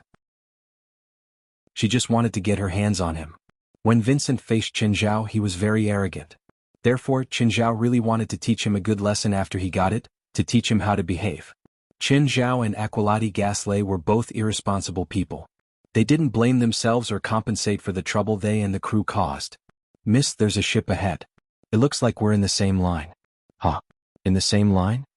Samantha's expression changed. Do you know where it came from? The ship is very big and seems to have been modified from a cruise ship. I've never heard of anyone modifying a cruise ship into a pirate ship, Herpali said seriously. Hepali said solemnly, this area should be Guret's territory, but this ship definitely doesn't belong to Guret. At the same time, Qin Zhao and Aqualati Gisli, who were standing on the second deck, also saw the cruise ship. Isn't that mine? Aqualati Gisli stared at the ship with wide eyes. He stared for a long time and finally confirmed that the ship was his. However, the ship should be in Qin Zhao's hands now. Why would it appear here now? Aqualati Gisli couldn't help but turn to Qin Zhao. Did you call it here? No, I sold it to a friend, Qin Zhao said. When he destroyed Aqualati Gisli's marine laboratory, the ship had naturally become his spoils of war. However, the ship was too old. It had probably been built for more than 50 years. Many of the equipment was old beyond recognition. In addition, Qinzhao had damaged many places. If he wanted to repair it, it would cost at least tens of millions of dollars. If he wanted to change the equipment and design, it would cost a few thousand more. So, Qinzhao contacted Gurette directly and asked if she wanted it. Gurette was very interested in the ship. After discussing the price, she bought it for $80 million. As a pirate, Gurette needed a disguise. There's nothing better than a cruise ship to disguise yourself. No one could have guessed that the cruise ship was a pirate ship. Plus, the ship was big enough to install some heavy weapons. Qinzhao watched the ship approach. Just then, the pirates on the ship signaled for the research ship to stop. Qinzhao saw Gurette on the deck of the ship. Gurette also saw Qinzhao. She didn't expect Qinzhao to appear on the research ship. Just then, the ship lowered a ladder. The people on the research ship were all nervous. Gurette had a dominating position in this area. She was completely different from amateurs like Simenta. Gurette was a professional and also the most powerful pirate in this area. She even dared to attack the Coast Guard. She definitely wasn't someone small fries like them could mess with. At this moment, Gurette climbed down alone and jumped directly onto the deck of the research ship. When the crew on the deck saw her, they all backed away. Gurette walked up to Simenta and Hepari. "Isn't this the little girl from the Padley family?" "Hi." Simenta tried not to act impolitely. Gurette patted Simenta's shoulder. "But I'm not here for you." Gurette walked to the second deck in a few steps. "Hi, Qin." Qinzhao opened his arms and hugged Gurette. "How come you're here?" "I should be asking you that. Why are you on this ship?" Gurette was already very familiar with Qinzhao, so she didn't beat around the bush. "Another big deal? Why didn't you call me?" She really liked working with Qinzhao because of his abilities and because he wouldn't use his own power to cheat others. Qinzhao shook his head. "It's not a deal. I'm just borrowing this ship to send me somewhere." "Why not me?" "It's not a good place. You definitely won't like it." Chapter 25:31. It's not treasure hunting? Gurette asked in a low voice. No.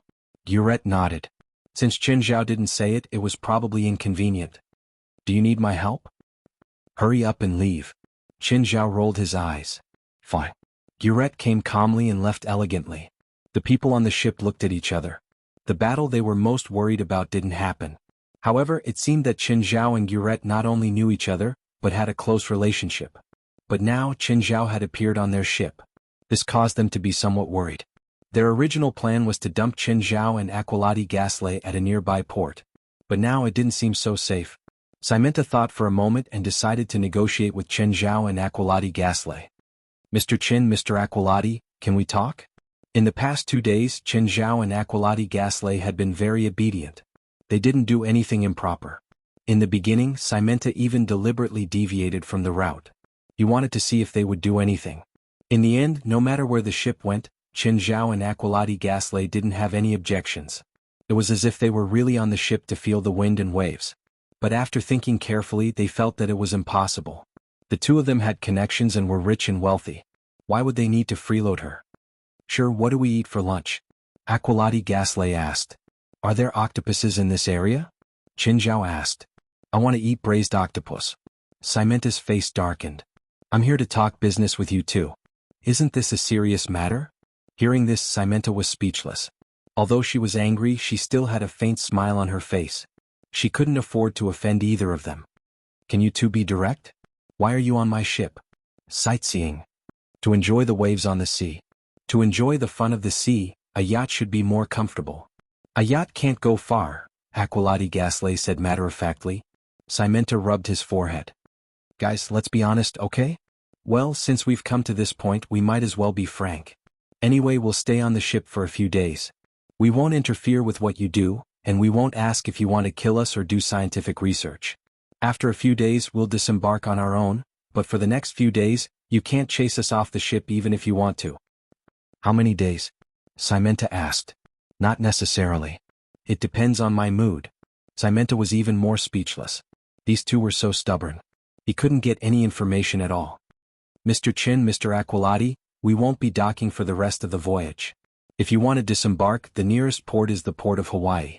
We'll arrive at the port of Hawaii tonight. Once we miss the port of Hawaii, there won't be a chance to disembark again. Don't worry. If you're annoyed by us, just throw us into the sea and we'll swim back ourselves. You can also give us a small boat. Rowing on the sea seems pretty interesting. Qin Zhao and Aqualati Gisli both looked as if they deserved a beating. Simenta was a bit annoyed. She watched as Qin Zhao and Aqualati pretended to be stupid, but there was nothing she could do. You're really not afraid that I'll make you go into the sea right now? What? You're really going to do that? We were just joking earlier. How far is the coastline from here? Very far. Then what should we do? Simenta looked at the two before her. They said they were afraid, but their expressions were fake. There was no fear on their faces at all. Instead, their eager eyes made people want to beat them up. Simenta didn't know what trump cards they had. Were they really not afraid that she would kill them on the ship? Whatever. Suit yourself. Furious, Simenta turned to leave. She really didn't want to continue discussing with these two asterisk souls.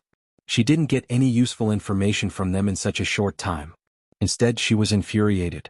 Fortunately, Qin Zhao and Aqualati Gisli didn't show any malice. Otherwise, Simenta would really throw them into the sea. That night, the research ship passed by the Hawaiian Islands. However, the ship didn't stop. Instead, it continued on its planned route. As they left the coastal waters, the waves on the sea grew stronger and stronger. Nevertheless, the research ship was still stable in the wind and waves. After all, it was a large ship with a displacement of more than 18,000 tons. Miss, let's just throw them into the sea, Herberly said, annoyed. If they're on our ship, we'll be restrained. Even if we see a fat sheep, we won't dare to attack them. Neither of them is simple. You've seen it? 2 days ago, Guret saw the Huaxia man surnamed Qin, and then he ran to our ship to greet him regardless of the danger. Their friendship is really incomparable to that of ordinary people. We can't afford to offend Aqualati Gisli. Do you think they're really out of their minds to come to our ship to play? What could we have on the ship that they're after? That's what I find strange too. They boarded our ship on purpose. It's obvious that they're after something on the ship. Just then a crewman ran in. Captain, there's a kayak up ahead. There's a man on it. He seems to have drifted on the sea for a few days. He looks like he's starved to death. Simenta and Herberly exchanged glances. Pull him up to take a look. The two also went to the deck and watched as the kayak was pulled up by a crane. The man on the kayak looked haggard. Who knew how long he'd been drifting on the sea? He was on the verge of death. Only his faint panting let people know that he was still alive. Miss, what should we do? Herberly asked in a low voice. Since we've saved him, let's treat him and see if he's useful, Simenta replied in a low voice. After that, the victim, who had almost turned into a dried-up corpse, was carried into the cabin by 2 crew members. Simenta looked back at Qin Zhao and Aqualati Gisli, who were on the second deck. These days they liked to stay on the second deck and whisper to each other. Leaning against the second deck, Qin Zhao and Aqualati Gisli watched the victim being pulled up. That person is covered in curses. Maybe he's the one who's here to welcome us, Aqualati Gisli said. What's the point of this? I think I've guessed Leviathan Aberron Tegmis's intentions. What's the point? Chapter 25-32. If Leviathan left the mark on the ship, it means that he needs resources. If he left the mark on a person, it means that he needs the person, Aqualati Girly said.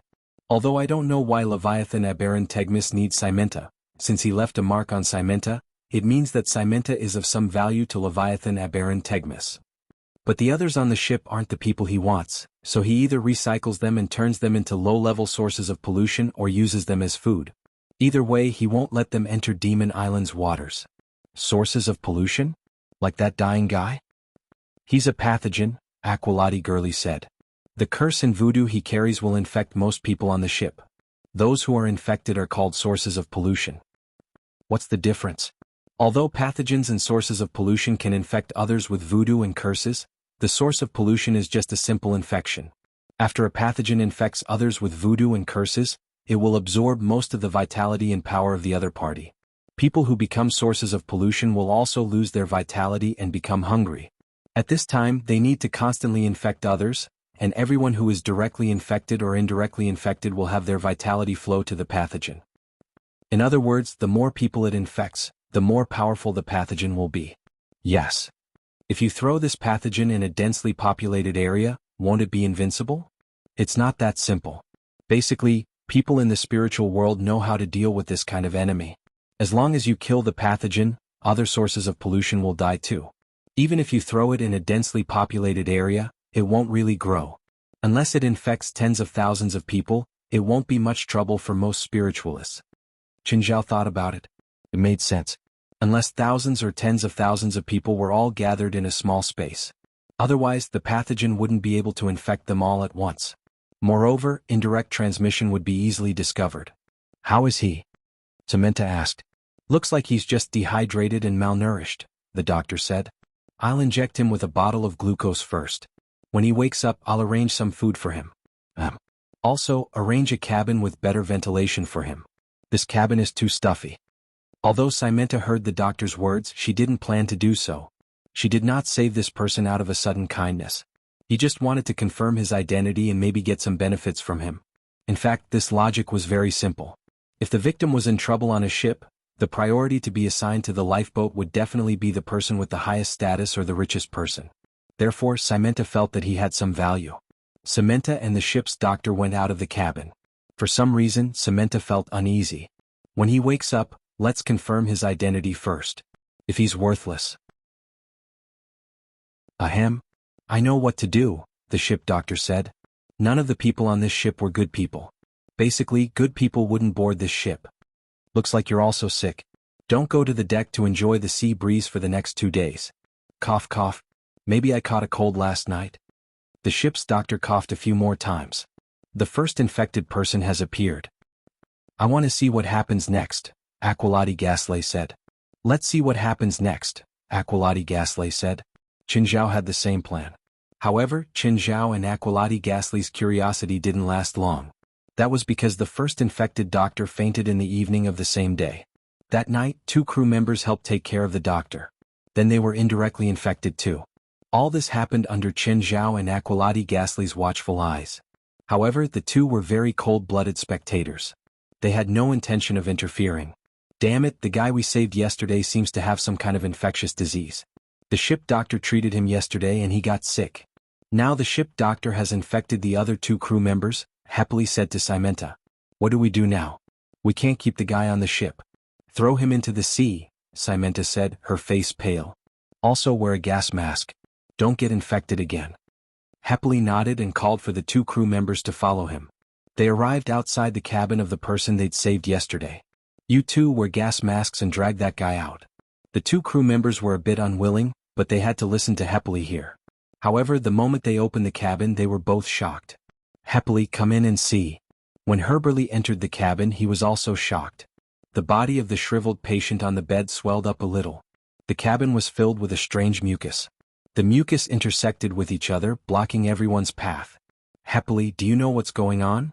Happily's expression was serious. He didn't know what it was. However, he knew that it definitely wasn't anything good. Just then, the pathogen on the bed suddenly opened its eyes. Then it opened its mouth and spat out a stream of mucus. A crew member couldn't dodge in time and was sprayed by the mucus. The mucus pinned the crew member to the wall behind him. Quick, save me. The crew member screamed in horror. Happily and the other crew member were scared out of their wits. The pathogen stood up unsteadily. Happily looked at the crew member who was pinned to the wall and shouted, Go. At the same time, Happily pulled the frightened crew member out and closed the cabin door. However, they could still see through the round glass on the cabin door. They saw the pathogen stagger towards the crew member who was pinned to the wall. Facing the crew member who was screaming in horror, the pathogen opened its mouth. It didn't directly touch the crew member, but the crew member's body began to wither. On the contrary, the pathogen was withering. His originally shriveled body was becoming plump. Seeing this scene, Happily and the other crew member were scared pale. Happily didn't dare to delay any longer. You watch over here, I'll inform the captain. Me? What are you afraid of? That guy can't come out. Lock the cabin door. Chapter 25:33. After hearing Herberly's words, Samantha immediately followed him to the pathogen's cabin. Through the glass window she saw the strange scene inside. Samantha's expression turned serious. Suddenly she thought of something and exclaimed, Go to the doctor. There are 2 other infected crew members in the cabin. Herbery and Samantha went to the 2 crew members' cabins first. They found that they were withered just like the pathogen. Samantha and Herbery didn't dare to go in. They had someone seal the cabin door. Just then a crew member ran over hurriedly. "Captain, assistant, the doctor's cabin is empty. He's missing." Simenta and Herbury's expressions changed drastically. What they were most worried about had finally happened. Simenta and Herbury immediately told all the crew members to be on guard. They also arranged for all the crew members to search for the doctor. Everyone was equipped with weapons. If they found the doctor, they could kill him directly. But after searching for a while, they couldn't find him at all. Moreover, the ship was too big. There were many pipes and circuits that people couldn't go in to check. They could only leave it at that. They could only hope that the doctor had fallen into the sea. It seems that the infected people don't become stupid. Instead, they become much smarter. "The doctor didn't become smarter," Aquilati Ghastly said. "He lost his intelligence and gained instincts." Both knew where the doctor was hiding. After he woke up, he wasn't himself anymore. At the moment, the doctor was hiding in the ventilation duct. "Does he want to spread the voodoo and curse through the duct?" Qinzhao asked. "If the voodoo and curse could be spread over long distances, it wouldn't be so troublesome. Both the pathogen and the source of the infection have to be spread over a short distance to infect the target. He's only hiding in the duct for a sneak attack." While Qinzhao and Aquilati Ghastly were discussing, Qinzhao suddenly stopped talking. One of the crew members was attacked by the doctor. The crew member returned to the cabin alone. He wanted to lie on the bed and rest. But as soon as he closed his eyes, the doctor climbed out of the duct without a sound. Before the crew member could even open his eyes, the doctor had already pressed him onto the bed. What happened next couldn't be described as disgusting. It was also very dirty. Qinzhao gave up on the surveillance. Only Aquilati Ghastly was still monitoring all the movements on the ship with great interest. For the rest of the day, everyone on the ship was in a state of panic. More and more people were infected. In the beginning, Simenta and Herbury were able to barely control the situation. The infected people were locked in the cabins. But as the number of people increased, the situation became chaotic. Those who were infected did not immediately lose their minds. But they didn't want to be locked up and wait for death. Or rather, they didn't want to die alone. They pulled everyone down to die with them. This caused the two sides to start fighting. "This is a human." Aquilati Ghastly glanced at Qinzhao. "This is human nature. Plus, you don't seem to have the right to mock me, right? You're attacking your own kind to survive, aren't you? You're using your own kind as stepping stones to escape. Humans aren't the only ones who do this. Demons do it too. I won't defend myself. I don't like the hypocrisy of humans, but humans know how to create. This is something powerful demons can't compare to," Aquilati Ghastly said indifferently. He held a glass of iced whiskey in his left hand and a bottle in his right. "Do you want one?" Bang bang. Just then 2 gunshots came from the cabin below. They'd heard many gunshots today. But the 2 shots were very close. Then they saw Simenta and Herbury run out. They both had guns. After coming out of the corridor, they closed the cabin door and bolted it. Only then did the 2 heave a sigh of relief. Everyone in the cabin had gone crazy. Everyone. It was as if they'd gone crazy. They couldn't tell who was infected either. Everyone was infected, but because of this, they didn't dare to come into contact with others, afraid of being infected. Anyone who dared to cough would be seen as an infected person. Those who were infected at the beginning also started to change. This caused the situation to become even more chaotic. Simenta and Herbury could no longer control the situation. So they could only escape outside. But as soon as they took a breather, they realized that Qinzhao and Aquilati Ghastly were on the second deck. The cold wind was howling outside. The 2 on the second deck were still drinking iced whiskey. Seeing the 2 of them, Simenta was infuriated.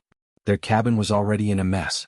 However, the 2 of them acted as if nothing had happened and stayed out of the matter. It was as if the chaos on the ship had nothing to do with them. Herbury suddenly raised his gun and aimed it at Qinzhao and Aquilati Ghastly. "Are you going to kill 2 of the 4 normal people on the ship?" Aquilati Ghastly asked, smiling. Both Simenta and Herbury's faces turned green. "Do you know what happened on the ship?" "Yes. The person you saved yesterday had some kind of disease and it spread to your people. You already knew, didn't you?" Simenta suddenly vented his anger on the 2 annoying people in front of him. "How would we know? Who could have predicted this?" Simenta pressed down on Herbury's gun. When the 2 walked to the second deck, they realized that it was filled with all kinds of supplies and food. "Where did these come from?" "We moved them out when you were having a civil war. Is there a problem? You're just going to take advantage of us?" Simenta's suppressed anger rose again. "Aquilati, you're indeed too much," Qinzhao said. "Is that so? Am I going too far?" Can we return these things to them? Simenta's face turned red. In the end, he snorted heavily. Don't be unhappy. Look, I also brought 2 sleeping bags for you. You can sleep outside tonight. At least you won't freeze to death. At this moment, the cabin had completely fallen, and most of those who were still alive had already been infected. Even if they weren't, they wouldn't dare to go in and take the supplies. So, these supplies had become their life-saving straw. Although he was very unhappy with Chen Zhao and Aqualati Gasly, he had to admit that they had a clear mind and acted quickly. He was very displeased with Chen Zhao and Aqualati Gasly. He had to admit that the two had a clear mind and acted quickly. 9 Heavens Divine King. Chapter 25-34. At night, the sea was covered in a thick fog. It was also accompanied by a cold current. Both Simenta and Hepburn shivered in the cold wind. Even their sleeping bags couldn't keep their body warm. Simenta was woken up by the cold. When she opened her eyes, she realized that Chen Zhao and Aqualati Gasly hadn't gone to sleep.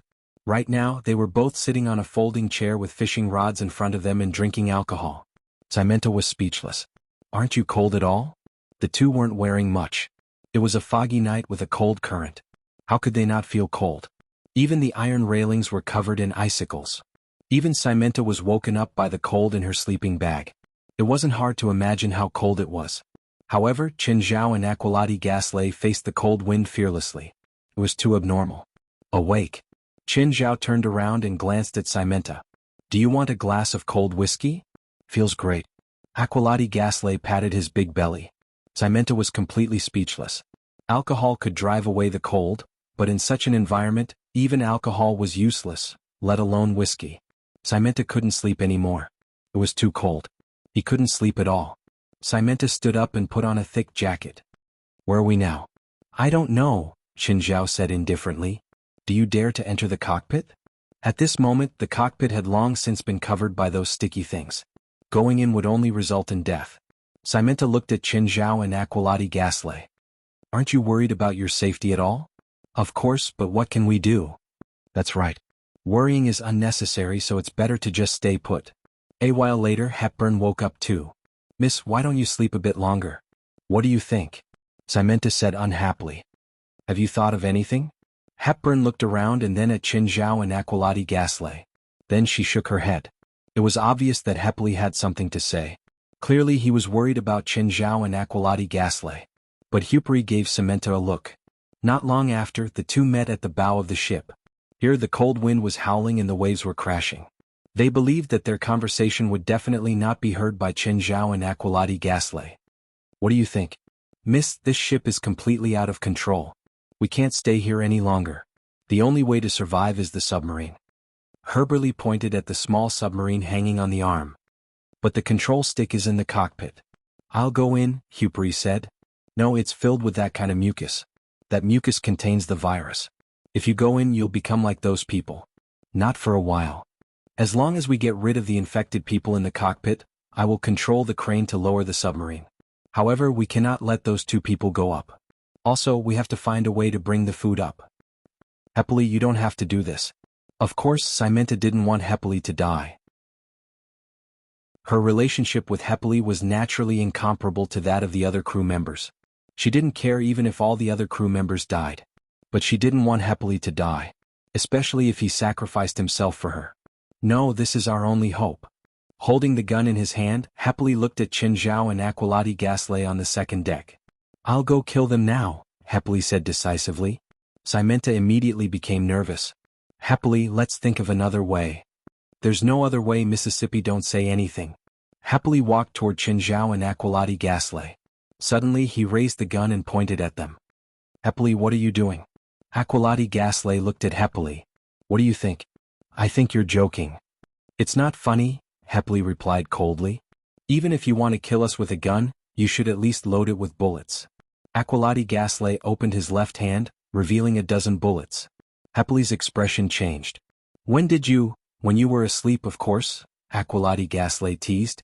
Aqualati Gisli teased. I saw you putting your gun in your belt while you were sleeping.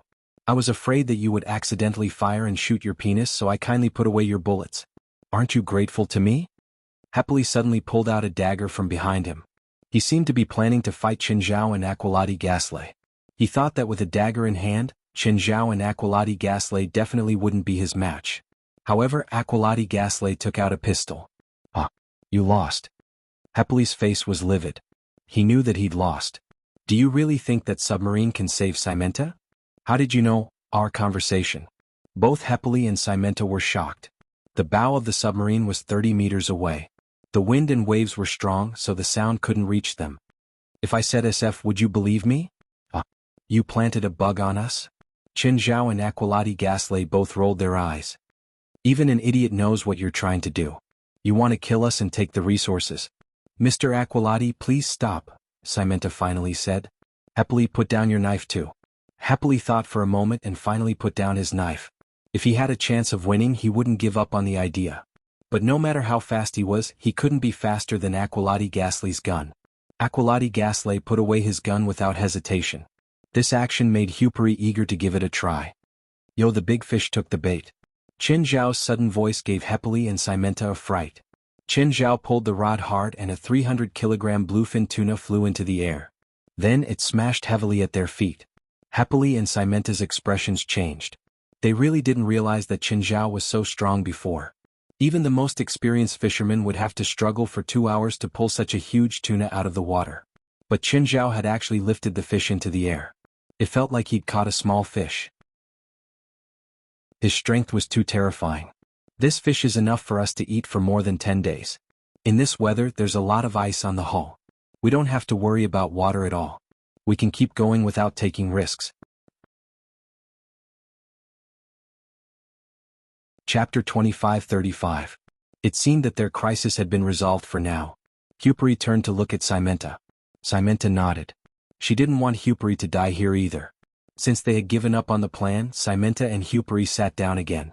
They both noticed that Qin Zhao and Aqualati Gaslight didn't seem worried about the current situation at all. Or rather, they were afraid. Even though Cimenta and Huperi made a living at sea all year round, they were still frightened by this situation. Even so, they were still frightened by this situation. However, these two seemed to be completely fine. Those who wanted to eat, those who wanted to play, played. Cimenta and Huperi were both helpless and speechless. On the other hand, Qin Zhao and Aqualati Gaslight were still arguing over who should get the meat from the belly of the tuna. Mr. Qin, Mr. Aqualati, aren't you going to think about how to get out? Didn't I say that we'll get off the ship in a few days? You can't even keep us here. You think you can get away in a few days? No, we're just getting off. Cimenta was furious again. No matter what she asked, Qin Zhao and Aqualati Gaslight just beat around the bush. They didn't answer her directly or lie to her. The next day it was already dawn, but the sky was still dark. The research ship was still shrouded in fog. The cold wind was still blowing and the temperature was still dropping. Cimenta and Huperi really admired Qin Zhao and Aqualati Gaslight. The two of them had been fishing since last night. They seemed to be having a competition. Dozens of big and small fish had already been thrown onto the deck. They probably wouldn't be able to finish them in a month. The two didn't rest at all. $1 million, Aqualati Gaslight said.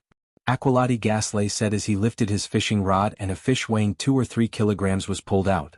Mine is also $1 million. Let's cancel it. This time the two made a rule.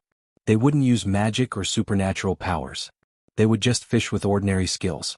No matter the size, one fish was worth $1 million. Cimenta looked at the two and was even more speechless.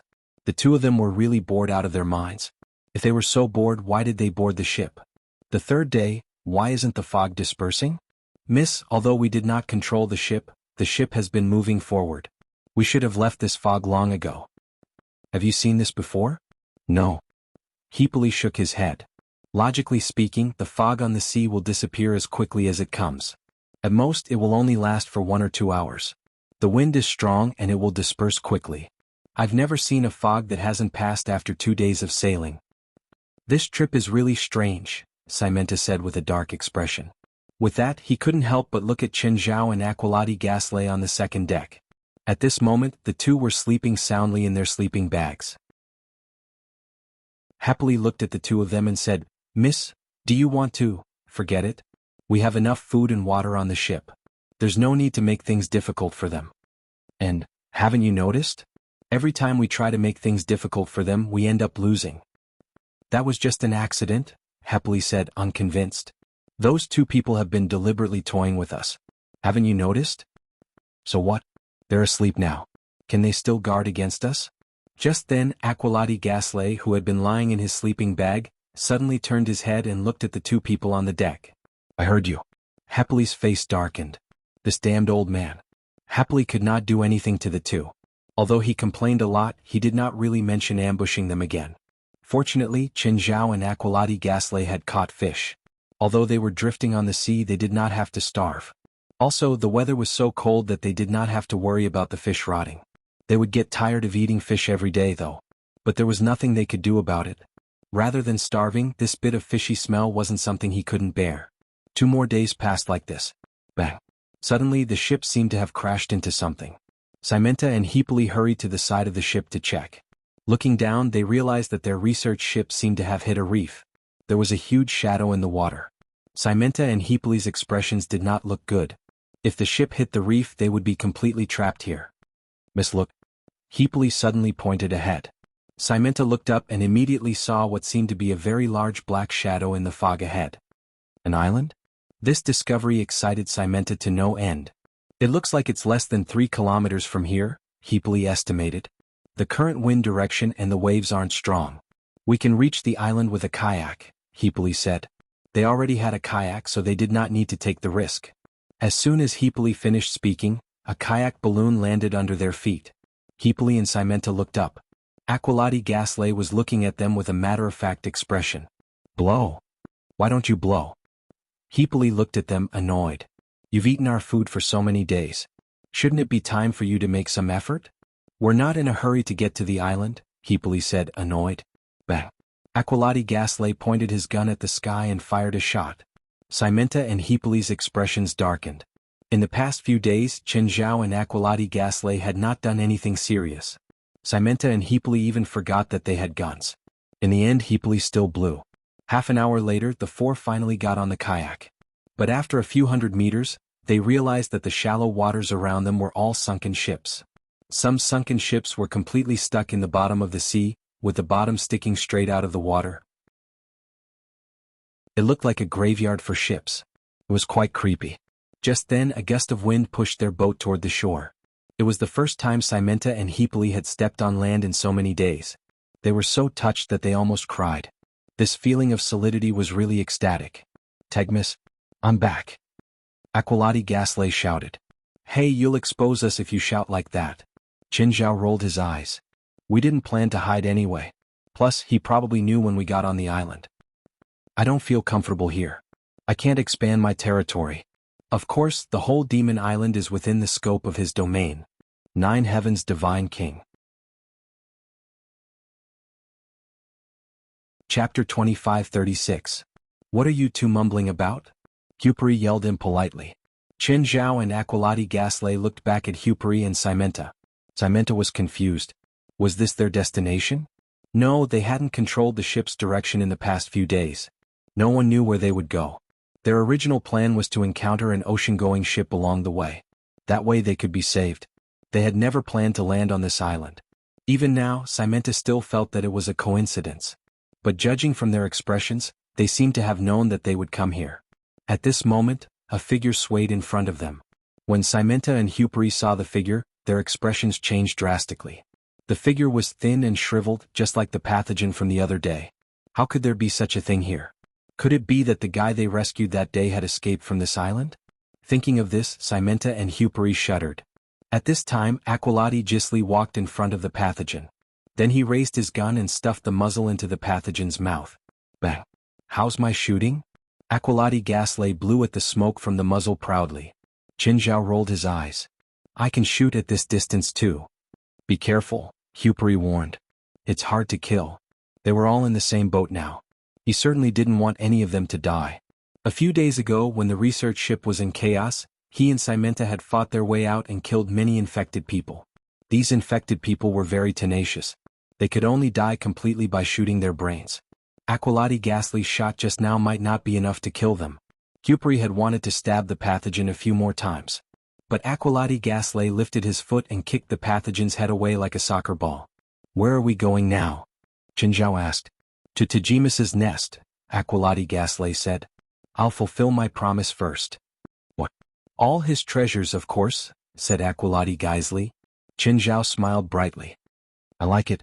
Aqualati Geisley turned back and tossed the pistol in his hand to her parry. What for? Happily didn't expect Aqualati Geisley to give him the weapon so easily. Did this mean that their roles had been reversed? Although they didn't need to fight to the death.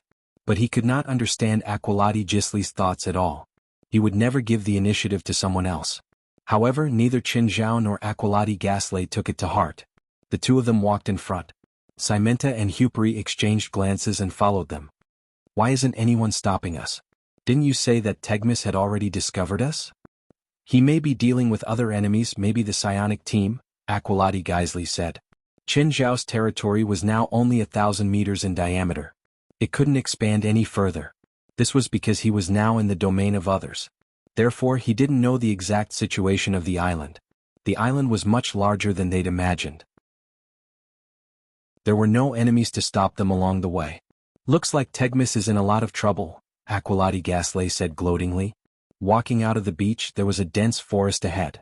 It was rugged and difficult to walk through. The sky was dark and gloomy, but the vegetation here was lush. Qin Zhao didn't feel that this place was dark or scary. From the looks of it, this was just a deserted island overflowing with life. This island doesn't look as dangerous as I thought, Hepli said, sighing. Don't jinx it, Qin Zhao said. What did you say? Hepli looked at Qin Zhao, dissatisfied. Don't you know? What you just said is a typical death flag. In horror movies, once you say that this place isn't as dangerous as you think it is, all kinds of trouble will come knocking on your door, and the person who says that is usually the first to die. Idiot. Hepli rolled his eyes. How could he believe such a stupid plot? Simenta thought the same. Just then, an extremely shrill cry came from the depths of the forest. The shrill cries reverberated through the forest. Both Hepli and Simenta were shocked. For a moment, they couldn't tell what creature had made the cry. But the sound was too horrifying. Especially since Qin Zhao had just joked about it. Hepli's expression immediately darkened. Looks like there's really something we don't know about on this island, Qin Zhao said, chuckling. You seem to be gloating. Hepli recovered a bit and said, maybe it's some wild bird or something. Can wild birds make that kind of sound? Even if it's a wild bird, Aqualati Geisley said, looking at Hepli. If it can make such a loud sound, it can probably swallow you. Don't forget that I have a gun, Hepli said. Hepli saw the mockery on Qin Zhao and Aqualati Geisley's faces. In a moment of anger, Hepli almost shot the two guys. Not long after, a cave appeared in front of the four of them. The cave was very large. There was even a small stream of underground water flowing out of the cave. You want to go in? Hepli looked at Qin Zhao and Aqualati Geisley in confusion. Why do we have to go in? Who knows what's inside? Don't worry, there's definitely no monster inside. Aqualati Geisley didn't forget to mock Hepli again. With that, Aqualati Geisley walked in first. Qin Zhao followed closely behind. Miss, should we follow? Let's see what they're up to. Miss, don't you think there's something wrong with them? Of course. Even a blind person can tell that they seem to know about this island. Walking in front, Qin Zhao and Aqualati Geisley could already smell the faint smell of sulfur in the air. It wasn't fatal, but Hepli and Simenta still felt uncomfortable. Normal people wouldn't like the smell of hell, even if it was very faint. 9 Heavens Divine King. Chapter 25:37. The cave was very deep. It led straight into the belly of the mountain. The ground was rugged and uneven. Water kept seeping out from underground rivers. Both Simenta and Hepli felt uncomfortable. The ground was too hard to walk on. Suddenly, 2 light bulb-like lights appeared before them. Simenta and Hepli stopped in their tracks. Because under the 2 light sources, there was a faintly discernible figure. They could also hear heavy breathing in front of them. That thing was huge, really huge. It was probably 3 or 4 meters tall. Simenta and Hepli felt like their scalps were going to explode. That thing was approaching them bit by bit. His body was gradually revealed. Hepli immediately raised his gun and pointed at the huge beast. It was a huge black panther that was more than 4 meters tall and 8 meters long. Pennigan, long time no see. Aqualati Geisley grinned and greeted him warmly. Aqualati, you asterisk shoal, how dare you come here again? The panther demanded loudly. Are you looking to die? Simenta and Hepli widened their eyes. Did Aqualati Geisley know this terrifying panther? And the panther was talking? Or him? Speaking human language? I don't know if I'm courting death, but you're blocking my way now. I think you're courting death. Aqualati Gasley looked at the Black Panther named Pennigan with a smile. Simenta and Hepley's expressions turned serious. They seemed to have sensed something. But right now they were trapped in a bigger mystery. An unknown and mysterious world was unfolding before them. You'll pay for your stupidity. Penny slowly retreated and disappeared into the depths of the cave. It ended just like that? Nothing happened. Aqualati Gasley only said a few harsh words. Scaring away that huge Black Panther? Isn't this too inconceivable? They weren't equal no matter how they looked at it. However, Qin Zhao and Aqualati Gasley didn't seem surprised at all. Their expressions were matter of fact. Let's go. It's not far. They didn't see Penny along the way. But Simenta and Hepley became more and more uneasy. At this moment, a light appeared in front of them. The two of them were startled again. He thought that the big Black Panther had come again. However, upon closer inspection, the light did not come from the beast's eyes. Qin Zhao and Aqualati Gasley sped up toward the source of the light. Herperi and Simenta followed closely behind, afraid that the Black Panther would snatch them away if they got lost. The iron door in front of them was not a problem for Qin Zhao and Aqualati Gasley. Qin Zhao and Aqualati Gasley pulled open the iron door from the left and right. A huge underground warehouse appeared in front of everyone. There was only one thing in the warehouse, gold nugget. And it was the only one. It was a block of gold that was 10 meters in length, width, and height. According to the density of gold 1932 g/cubic centimeter. Therefore, this 10 by 10 by 10 piece of gold was 19,320 tons. Even Qin Zhao was shocked. What did 19,320 tons of gold mean? According to the current price of gold, 1 ton was about $40 million US. 19,320 tons would be 772.8 billion US dollars. Of course, if all the gold flowed out, the price of gold would be reduced to cabbages.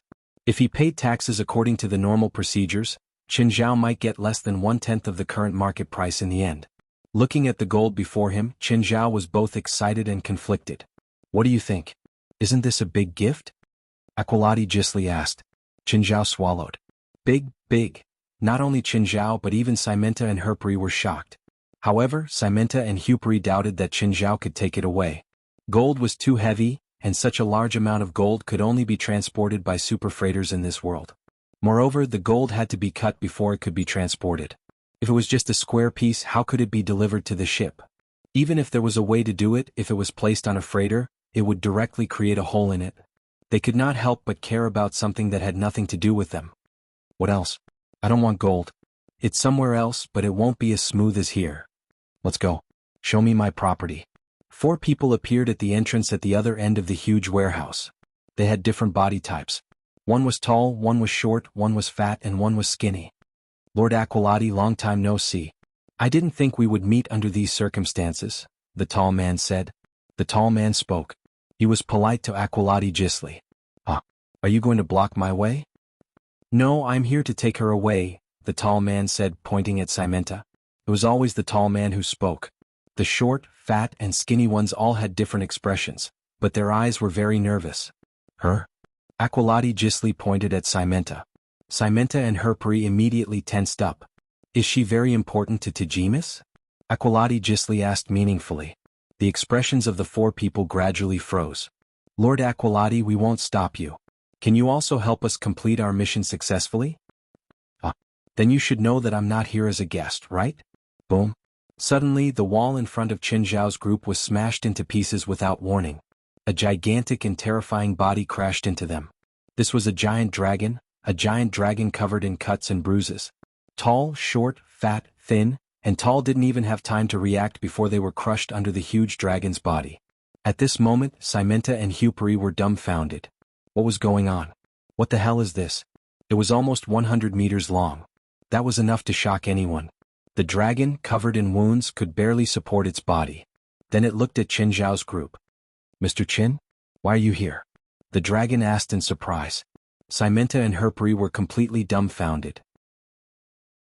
First there was a huge Black Panther. Then it knew Aqualati Gasley. Now there was an even more terrifying creature that knew Qin Zhao. Who exactly were they? Were all the people they knew monsters? You? Who are you? Do we know each other? Qin Zhao looked at the dragon in confusion. I'm Akrabumon. I'm Yang's wife. Xiaolongnu? Qin Zhao slapped his head. By the way, you look hurt. Do you need to rest? Chapter 25:38. Just then, two demons, one big and one small, fell out of the hole that Akrabuman had created. The big demon was at least 5 meters tall. He carried a huge axe on his shoulder and many parts of his body were covered in metal. There was also a nose ring on his nose. The other one was almost the same size as a human. He was dressed like a medieval noble and had a pair of demon wings on his back. The two demons didn't seem to care about the people present at all. The small demon pointed at Akrabuman and said, "Kwang Tu, cut off this dragon's head. That's my trophy." "Don't ignore us," Aqualati Gasley called. "Charmin." The demon named Charmin looked at Orqualati Gisli with a somewhat arrogant attitude. "Orqualati, Master already knows of your arrival. Master asked me to get rid of you, but before that, can you let me collect my spoils first?" Charmin pointed at Akrabuman. He clearly wanted to get rid of Akrabuman quickly. Only then could he devote himself to the battle with Aqualati Gisli. After all, an adult giant dragon was a great threat to him. Although the dragon in front of him wasn't an adult yet, she already had the power to threaten him. Just then Kwang Tu waved his axe. He suddenly leaped high and slashed at Akrabuman's head. "Come here." Qin Zhao suddenly waved his hand. Before Kwang Tu could land, he was suddenly hit by an invisible force in the air. He deviated from his direction and landed in front of Qin Zhao. Qin Zhao picked up the handle of the axe that had fallen in front of him. Kwang Tu shook his head and climbed up. Qin Zhao had already raised his axe. "No." Seeing Qin Zhao's actions, Charmin's expression changed drastically. He pounced at Qin Zhao. But Qin Zhao was even faster. The next moment he suddenly took a big step forward. At the same time he grabbed Charmin's neck and pressed him to the ground. The force was so great that the ground shattered. Cracks spread out like a spider web. At the same time he swung the axe with his other hand. Kwang Tu's upper body was split open. Qin Zhao dropped the axe and grabbed Charmin's head, squeezing hard. Crack. Qin Zhao crushed Charlemagne's head. Qin Zhao stood up and clapped his hands. "Aqualati, why are these two so weak? I thought that since he dared to challenge you he should be very strong or at least close to your strength, but Tegemus's men are all idiots," Aqualati Gasley said disapprovingly. At this moment Simenta and Huperi were scared silly. He was really scared silly. It was as if all the legendary things had appeared at the same time. Dragons, demons, and terrifying humans. As for Akrabuman, he was also shocked. After all, she was abused by these two demons to the point where she couldn't even take care of herself. In the end he was killed by Qin Zhao in a few moves. She knew that Qin Zhao was very powerful. The ancestral founder had mentioned Qin Zhao many times. If they were in trouble they would ask Qin Zhao for help. She only knew that Qin Zhao was very powerful, but she had never considered the question of how powerful Qin Zhao was. Now she knew. However, Qin Zhao was more interested in the super gold beside him. He reached out and touched it. The gold disappeared before everyone's eyes. Simenta and Huperi were shocked again. "Xiaolongnu, what's the situation with your guy?" "The psionic team just landed. I flew to this island first to scout. I thought that with my ability no one could stop me." Akrabuman's voice became softer and softer. "Ah, this little dragon is so cute, so silly." Aqualati Gasley laughed loudly. "What did you say? Do you dare say it again?" Akrabuman was furious. "You're an idiot." This time Aqualati Gasley didn't beat around the bush.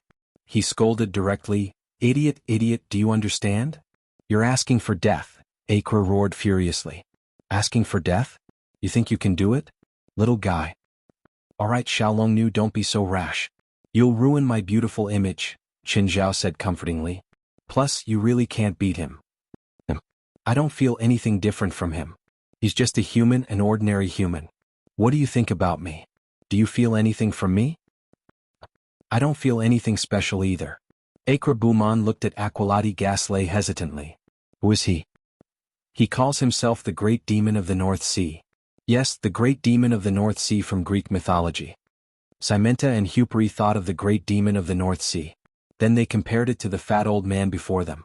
"Ah, this is the fucking Great Demon of the North Sea? Were you kidding?"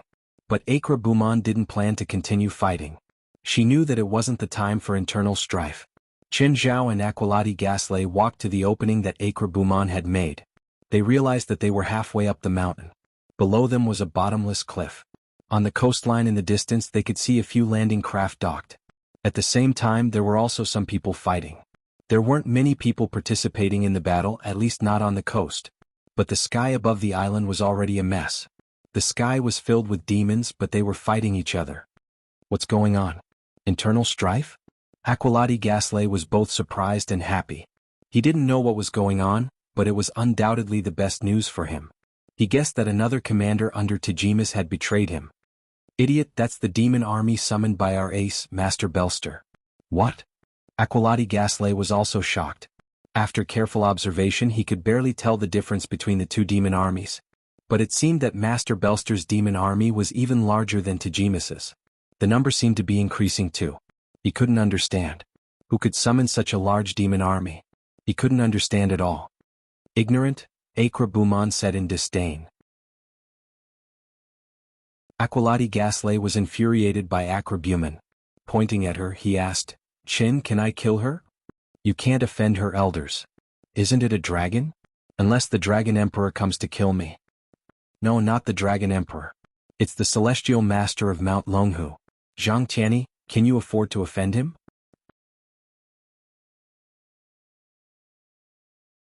Chapter 2539.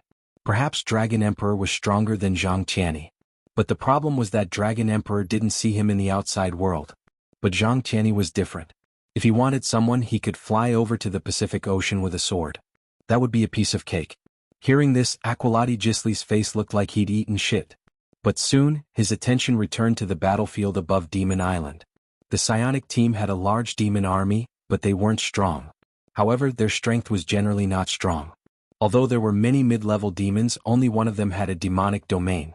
On the other hand, even though the evil demon army of the Demon Island was inferior to the spiritual power team in terms of numbers, there were still many powerful evil demons. There were also many demons with demonic domains. Qin Zhao looked over and saw 6 or 7 big demons. There were strong and weak mid-level demons too. The difference in strength was huge. The most obvious characteristic was their domains. Demons with and without domains were on 2 different levels. For example, Kong Mosa, who'd attacked the supernatural organization's headquarters. He was a big demon and had a powerful demonic domain. As for the 4 great commanders under him, although they were all great fiends, they were all great demons. But their strength was worlds apart from Kong Mosa's. Ordinary mid-level demons might be stronger than big demons. But without demonic domains they had no decisive power. Therefore, although great demons were classified as intermediate demons, they were closer to demon lords. Qin Zhao's heart ached as he watched the demons fall one after another. Half of the fallen demons were summoned by Toddy Belster. To Qin Zhao, the fallen demons weren't demons but money. How could Toddy Belster summon a demon army? He was an ordinary person. He didn't even have magic. Unless it was a few taboos. Under normal circumstances, ordinary people couldn't use magic. But Toddy Belster could. It wasn't just because of the handsome guy's summoning magic array. It was also because of Qin Zhao's wealth in hell. That was half of the 3-headed demon lord's wealth. Rather than saying that these demons were summoned, it would be better to say that they were hired. Before Qin Zhao's wealth in hell was used up, Toddy Belster could summon infinitely. But at the end of the day it was still money. "Where's your enemy?" "Which one?" Qin Zhao asked. "He's not on this battlefield." "Not on this battlefield? Where is it?" "I don't know." Aqualati Gisli shook his head. "That guy is very strange. Every time a strong enemy comes he is nowhere to be seen. But every time the enemy will leave angrily. Could he have dragged me into a different dimension to fight?" "No, it's because those powerful enemies would often stand still on the spot, and after a short while they would leave in shock." "Is it a mental battlefield?" Qin Zhao was hesitant. He had once had a mental battle. However, he was not afraid of a battle in his sea of consciousness. This was because as long as one knew how to use the sea of consciousness to fight, one would be able to possess the same strength as in reality, whether it was in the enemy's sea of consciousness or in one's own sea of consciousness. Moreover, his soul power was extraordinary. Of course, this was just Qin Zhao's personal guess. From Aqualati Gisli's description, it didn't seem to be as simple as a mental battle. However, it's time for me to show up. If I don't come out, I don't think Tejemus will come out in person. Aqualati Gasly also knew the situation on the battlefield like the back of his hand. The combat power of the psionic team had indeed exceeded his expectations. However, it was only unexpected. It was far from being decisive. The evil demon army was a refreshing sight, but the evil demon island's true power wasn't the evil demon army. With enough time, the demon commanders could kill all the demons summoned by the psionic team. After all, there was only one big demon on one side while the other side had 7. The difference in high-end power was too great. So, Aqualati Gasly decided to make a move. Cimenta and Hepri stared at Aqualati Gasly's back. Then they saw Aqualati Gasly open his arms and lean toward the cliff outside. No way. Is he committing suicide? Hepri's eyes widened as he watched Aqualati Gasly fall off the cliff. I can't understand it at all. Suddenly, a huge and terrifying tentacle rose up and blocked the hole that Acrobuman had created. The length and size of this tentacle was equivalent to Acrobuman's body. Acrobuman's face was filled with shock. He's really a giant North Sea demon? Cimenta and Hepri were also shocked. The two rushed out of the hole. At this time, they were finally able to see Aqualati Gisli's real body. The legendary giant North Sea demon. How big was Aqualati Gasly's real body? Even Qin Zhao was shocked. Because Aqualati Gasly's real body was more than 2,000 meters tall. If his 2 longest tentacles spread out, they would probably be 10,000 meters long. Aqualati Gasly's real body was a supergiant octopus. However, he didn't have 8 arms like an ordinary octopus. Instead, he had 16 tentacles. 8 tentacles were big and 8 small. But even the smallest tentacle was about the same diameter as an adult dragon. As soon as Aqualati Gasly appeared, the entire battlefield quieted down. Too big, it was simply too big. When the Great Tao reached a terrifying level, it was like a moving mountain. One of Aqualati Gasly's tentacles slammed into the forest, creating a huge gap. Tegmis, come out. Aqualati Gasly roared. I'm back for revenge. He cut a demon in half at the waist with one slash. Yanghua took a deep breath and looked back at his psionic teammates. They had advanced less than 1,000 meters since they had landed. And this was the result of Toddy Belster's help in the rear. They couldn't imagine what would happen if Toddy Belster wasn't there. How would they fight this battle? Yanghua couldn't help but look back at Toddy Belster, who was standing on the bow. Toddy Belster was the only one who hadn't disembarked. But he was also the only one who didn't need to disembark and could use his full power. Even though he had summoned 100,000 demons, he still didn't stop. He seemed to be able to summon more demons. No matter how many were lost on the battlefield, he could replenish them endlessly. Chapter 2540. What is that? Blitz's mouth was agape, an expression of disbelief on his face. Are we going to fight that thing? We can't win. It's impossible. Yanghua also had a shocked expression on his face. That thing was too big. It was indescribably big. Mr. Belster. Yanghua looked at Toddy. Toddy Belster was also frightened. He was different from others. He wasn't very brave. Now that he saw that thing, he was even more terrified. It wasn't in his plan. Now he finally understood. Qin Zhao had reminded him before he left. However, he couldn't back down now. Just then, Toddy Belster opened her arms. A large magic array appeared before her. Then giant demons crawled out of the array. The smallest of them was several meters tall, while the bigger ones were more than 10 or 20 meters. They either flew or ran. They were much stronger than the demons she'd summoned earlier. Some were even holding weapons. Yanghua saw Toddy Belster summon these powerful demons. He felt a little more at ease. However, he was also worried if Toddy Belster could summon enough demons to defeat the terrifying behemoth. As soon as Aqualati Gasly's unparalleled body appeared, it attracted a large number of demons. Regardless of friend or foe, they all charged at Aqualati Gasly. Aqualati Gasly's tentacles swept past. Countless demons were smashed into meat paste. Just then, more demons pounced at Aqualati Gasly. However, they were more like ants in front of Aqualati Gisli. Qin Zhao frowned. It was one thing for Aqualati Gasly to kill the enemy, but why did he kill his own people too? Moreover, the people he'd killed had all been hired with his own money. Xiaolongnu, tell your husband that he's one of us, Qin Zhao said. If you don't want that old guy to smash your husband into meat paste. Acrobuman nodded. She moved. Her giant body created a strong current of air. Thankfully, most of the enemies were attracted by Aqualati Gasly. Acrobuman wasn't completely unharmed, but at least it was within her acceptable range. Bang! Dust flew in front of Yanghua. Akra, how are you? Yanghua was very worried when he saw that his wife was covered in wounds. He regretted bringing Acrobuman along. Qin Zhao had warned him a few times before. This place was far more dangerous than he had imagined. But he turned a blind eye to it. Or it could be said that he was holding on to a fluke mentality, especially after Toddy Belster displayed his great strength.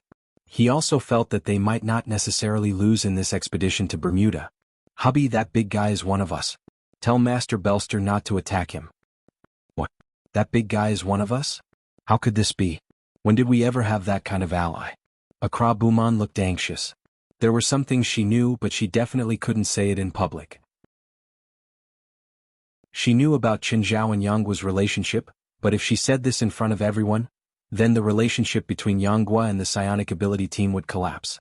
"Are you sure that guy isn't the big boss here?" "It's true. He's enemies with the demons here. Look at those demons. They're all attacking that big guy." Only then did Yang Guo notice that, indeed, both the enemy and friend seemed to be attacking the super big guy. Of course, the big guy was also attacking indiscriminately. When a demon charged over, Yang Guo didn't even need to do anything. Akra Buman sent it flying with a slap. "Open a path for our people. I'll go tell Master Belster." Yang Guo jumped in front of Toddy Belster. "Master Belster, that big guy isn't an enemy. He's on our side." "On our side? Are you sure?" "Yes. My wife told me." Yang Guo didn't know the exact situation now. Akra Buman seemed to know more. But her hesitant gaze indicated that there were some things that she couldn't say in public. "Fine. Separate your demon army from the enemy. Don't get tangled up with them. Otherwise, that big guy's attacks won't be able to differentiate between friend and foe." "Got it." Toddy Belster immediately ordered the demon army he summoned to split up and reorganize their formation. But he didn't let the demon army completely merge. Even though Yang Guo told him that the super big monster was their ally. But before he was completely sure, he didn't dare to risk so many demons. Just then, Aqualati Gisli suddenly raised his tentacles and waved them at the enemy's demon army. And this time, without constraints, Aqualati Gasley, who was completely free, also had no scruples. In an instant, the heavens fell and the earth cracked. The entire forest was flattened. Thousands of enemies were obliterated. "Sure enough, he didn't attack us," Toddy Belster exclaimed in surprise. "Very good. With this big guy, we'll be under a lot less pressure."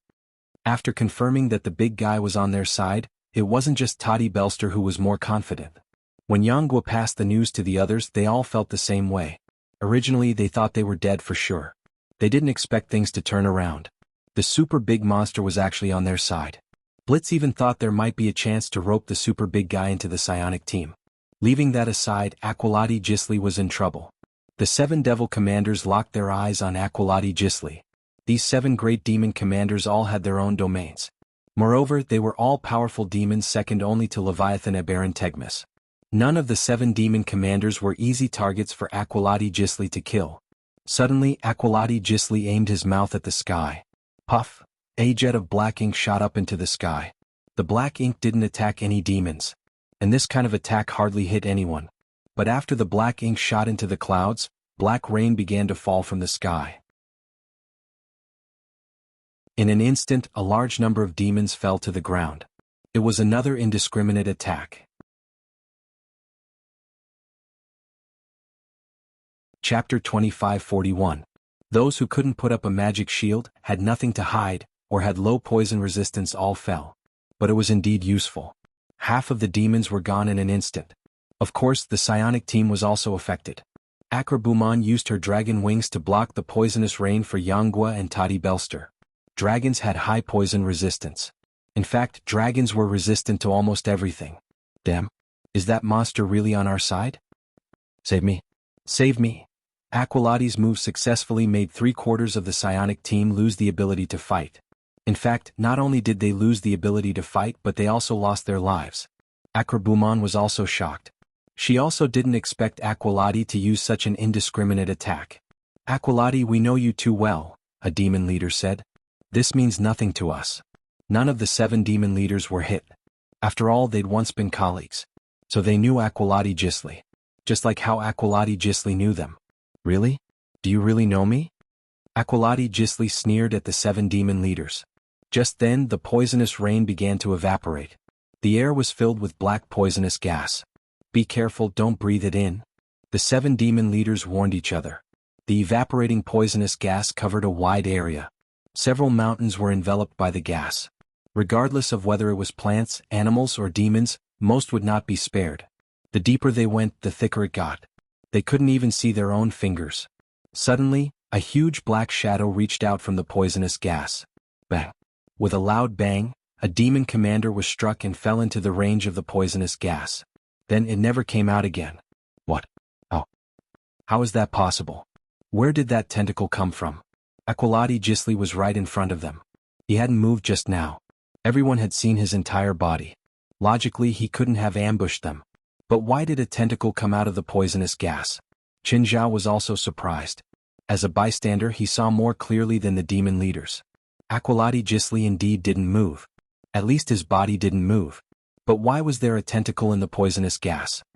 Be careful, there's something strange down there. The remaining 6 evil demon commanders were terrified. At present they did not know what was going on. But as long as he was whipped by Aqualati Gisli's tentacles, it was definitely a narrow escape. One of their companions was already one step ahead of them. But at that moment, a tentacle reached down from the sky without any warning. Oh no, be careful, quick dodge, the 3 devil commanders dodged. However, the 2 demon commanders did not expect the tentacles to fall from the sky, causing them to be slapped down by the tentacles. There was another demon commander who reacted a little slower. By the time he reacted, he had run in the wrong direction and was fleeing downwards. The fog below once again stretched out a tentacle and wrapped around the fiend commander. In the blink of an eye, 3 evil demon commanders had fallen, and it was unknown whether they were dead or alive. The expressions of the remaining 3 demon commanders changed drastically. Once upon a time, Aqualati Gisli was their boss. He was also the most powerful subordinate under Leviathan Abhan Tajimis, and the leader of all the demons. But at that time they were not demon commanders yet. After Aqualati Gisli's betrayal, they gained the status of devil commanders. They had once thought that if Aqualati Gisli dared to appear before them, they would be able to use his demon heart to prove their loyalty and strength to their master. They had once thought that if Aqualati Gisli dared to appear before them, they could use his demon heart to prove their loyalty and strength to their master. They did not think that Aqualati Gisli was qualified to be a demon commander. But now they did not dare to think so anymore. Of the 8 demon commanders, except for Charmin who had disappeared, 4 of the 7 demon commanders had died. Qin Zhao looked at the sky in confusion. Just now, Aqualati Gisli had sprayed the ink poison into the sky and then landed on the ground. Then the tentacles fell to the ground. In other words, the area that was contaminated by the ink poison would have tentacles appearing. Just then the poisonous gas started spreading upward. Under Aqualati Gisli's control, the area at the edge spread the fastest, almost forming an enclosed area. Suddenly Aqualati Gisli froze on the spot. Wow! In just a few seconds Aqualati Gisli seemed to be in a daze, but he suddenly came back to his senses. But at this time Aqualati Gisli had many wounds on his body. Qin Zhao's eyes widened and he looked at Aqualati Gisli in shock. What's going on? Aqualati, what's wrong? What's going on? Divine gear! Aqualati shouted at Qin Zhao. Divine gear, divine gear. Be careful of divine gear, divine gear? Qin Zhao stared at Aqualati Gisli. His wounds were caused by divine gear? Just then a gust of wind blew the poisonous gas away. But an even bigger fog shrouded Qin Zhao. Qin Zhao frowned. Suddenly Aqualati Gisli disappeared. The next moment, Aqualati Gisli's aura appeared again. Suddenly, a huge tentacle slapped the mountain wall Qin Zhao was standing on. Qin Zhao was sent flying. Both Samantha and Hupri were shocked. Wasn't Aqualati Gisli with Qin Zhao? Why did he suddenly attack Qin Zhao? Qin Zhao's entire body was embedded into the wall. Qin Zhao was a bit angry. He was angry at Aqualati Gisli. Even if it was a joke, it was too much. This was a battlefield. He shouldn't joke like this. Qin Zhao pulled out the limb embedded in the wall. Both Samantha and Hupri were shocked. Qin Zhao was hit by Aqualati Gisli's tentacle and he was completely unharmed? What was this guy's body made of? Steel? Qin Zhao came to the cave entrance again and looked at Aqualati Gisli's faintly discernible body angrily. Aqualati, tell me, why did you attack me? If you can't give me a satisfactory answer, I'll kill you. Aqualati Gisli's tentacle responded to Qin Zhao's question. His huge tentacle slapped at Qin Zhao again. A cold light shot out of Qin Zhao's eyes. He charged at the tentacle and grabbed it with both arms. Get out! Qin Zhao picked up Aqualati Gisli. Whoosh, boom, Samantha and Hupri widened their eyes. Were they seeing things? Chen Zhao was insignificant compared to Aqualati Gaslight. The difference could even be described as tiny, but he'd sent the terrifying Aqualati Gaslight flying? 9 Heavens Divine Emperor. You're tuning in to the Dreamy Chapters YouTube channel. We're so grateful for your support, and don't forget to subscribe to join us on this incredible journey through captivating stories. Your generosity through donations truly makes a world of difference, as it's the primary source of revenue that allows me to expand and enhance this channel for you. Thank you from the bottom of my heart for being a part of this adventure.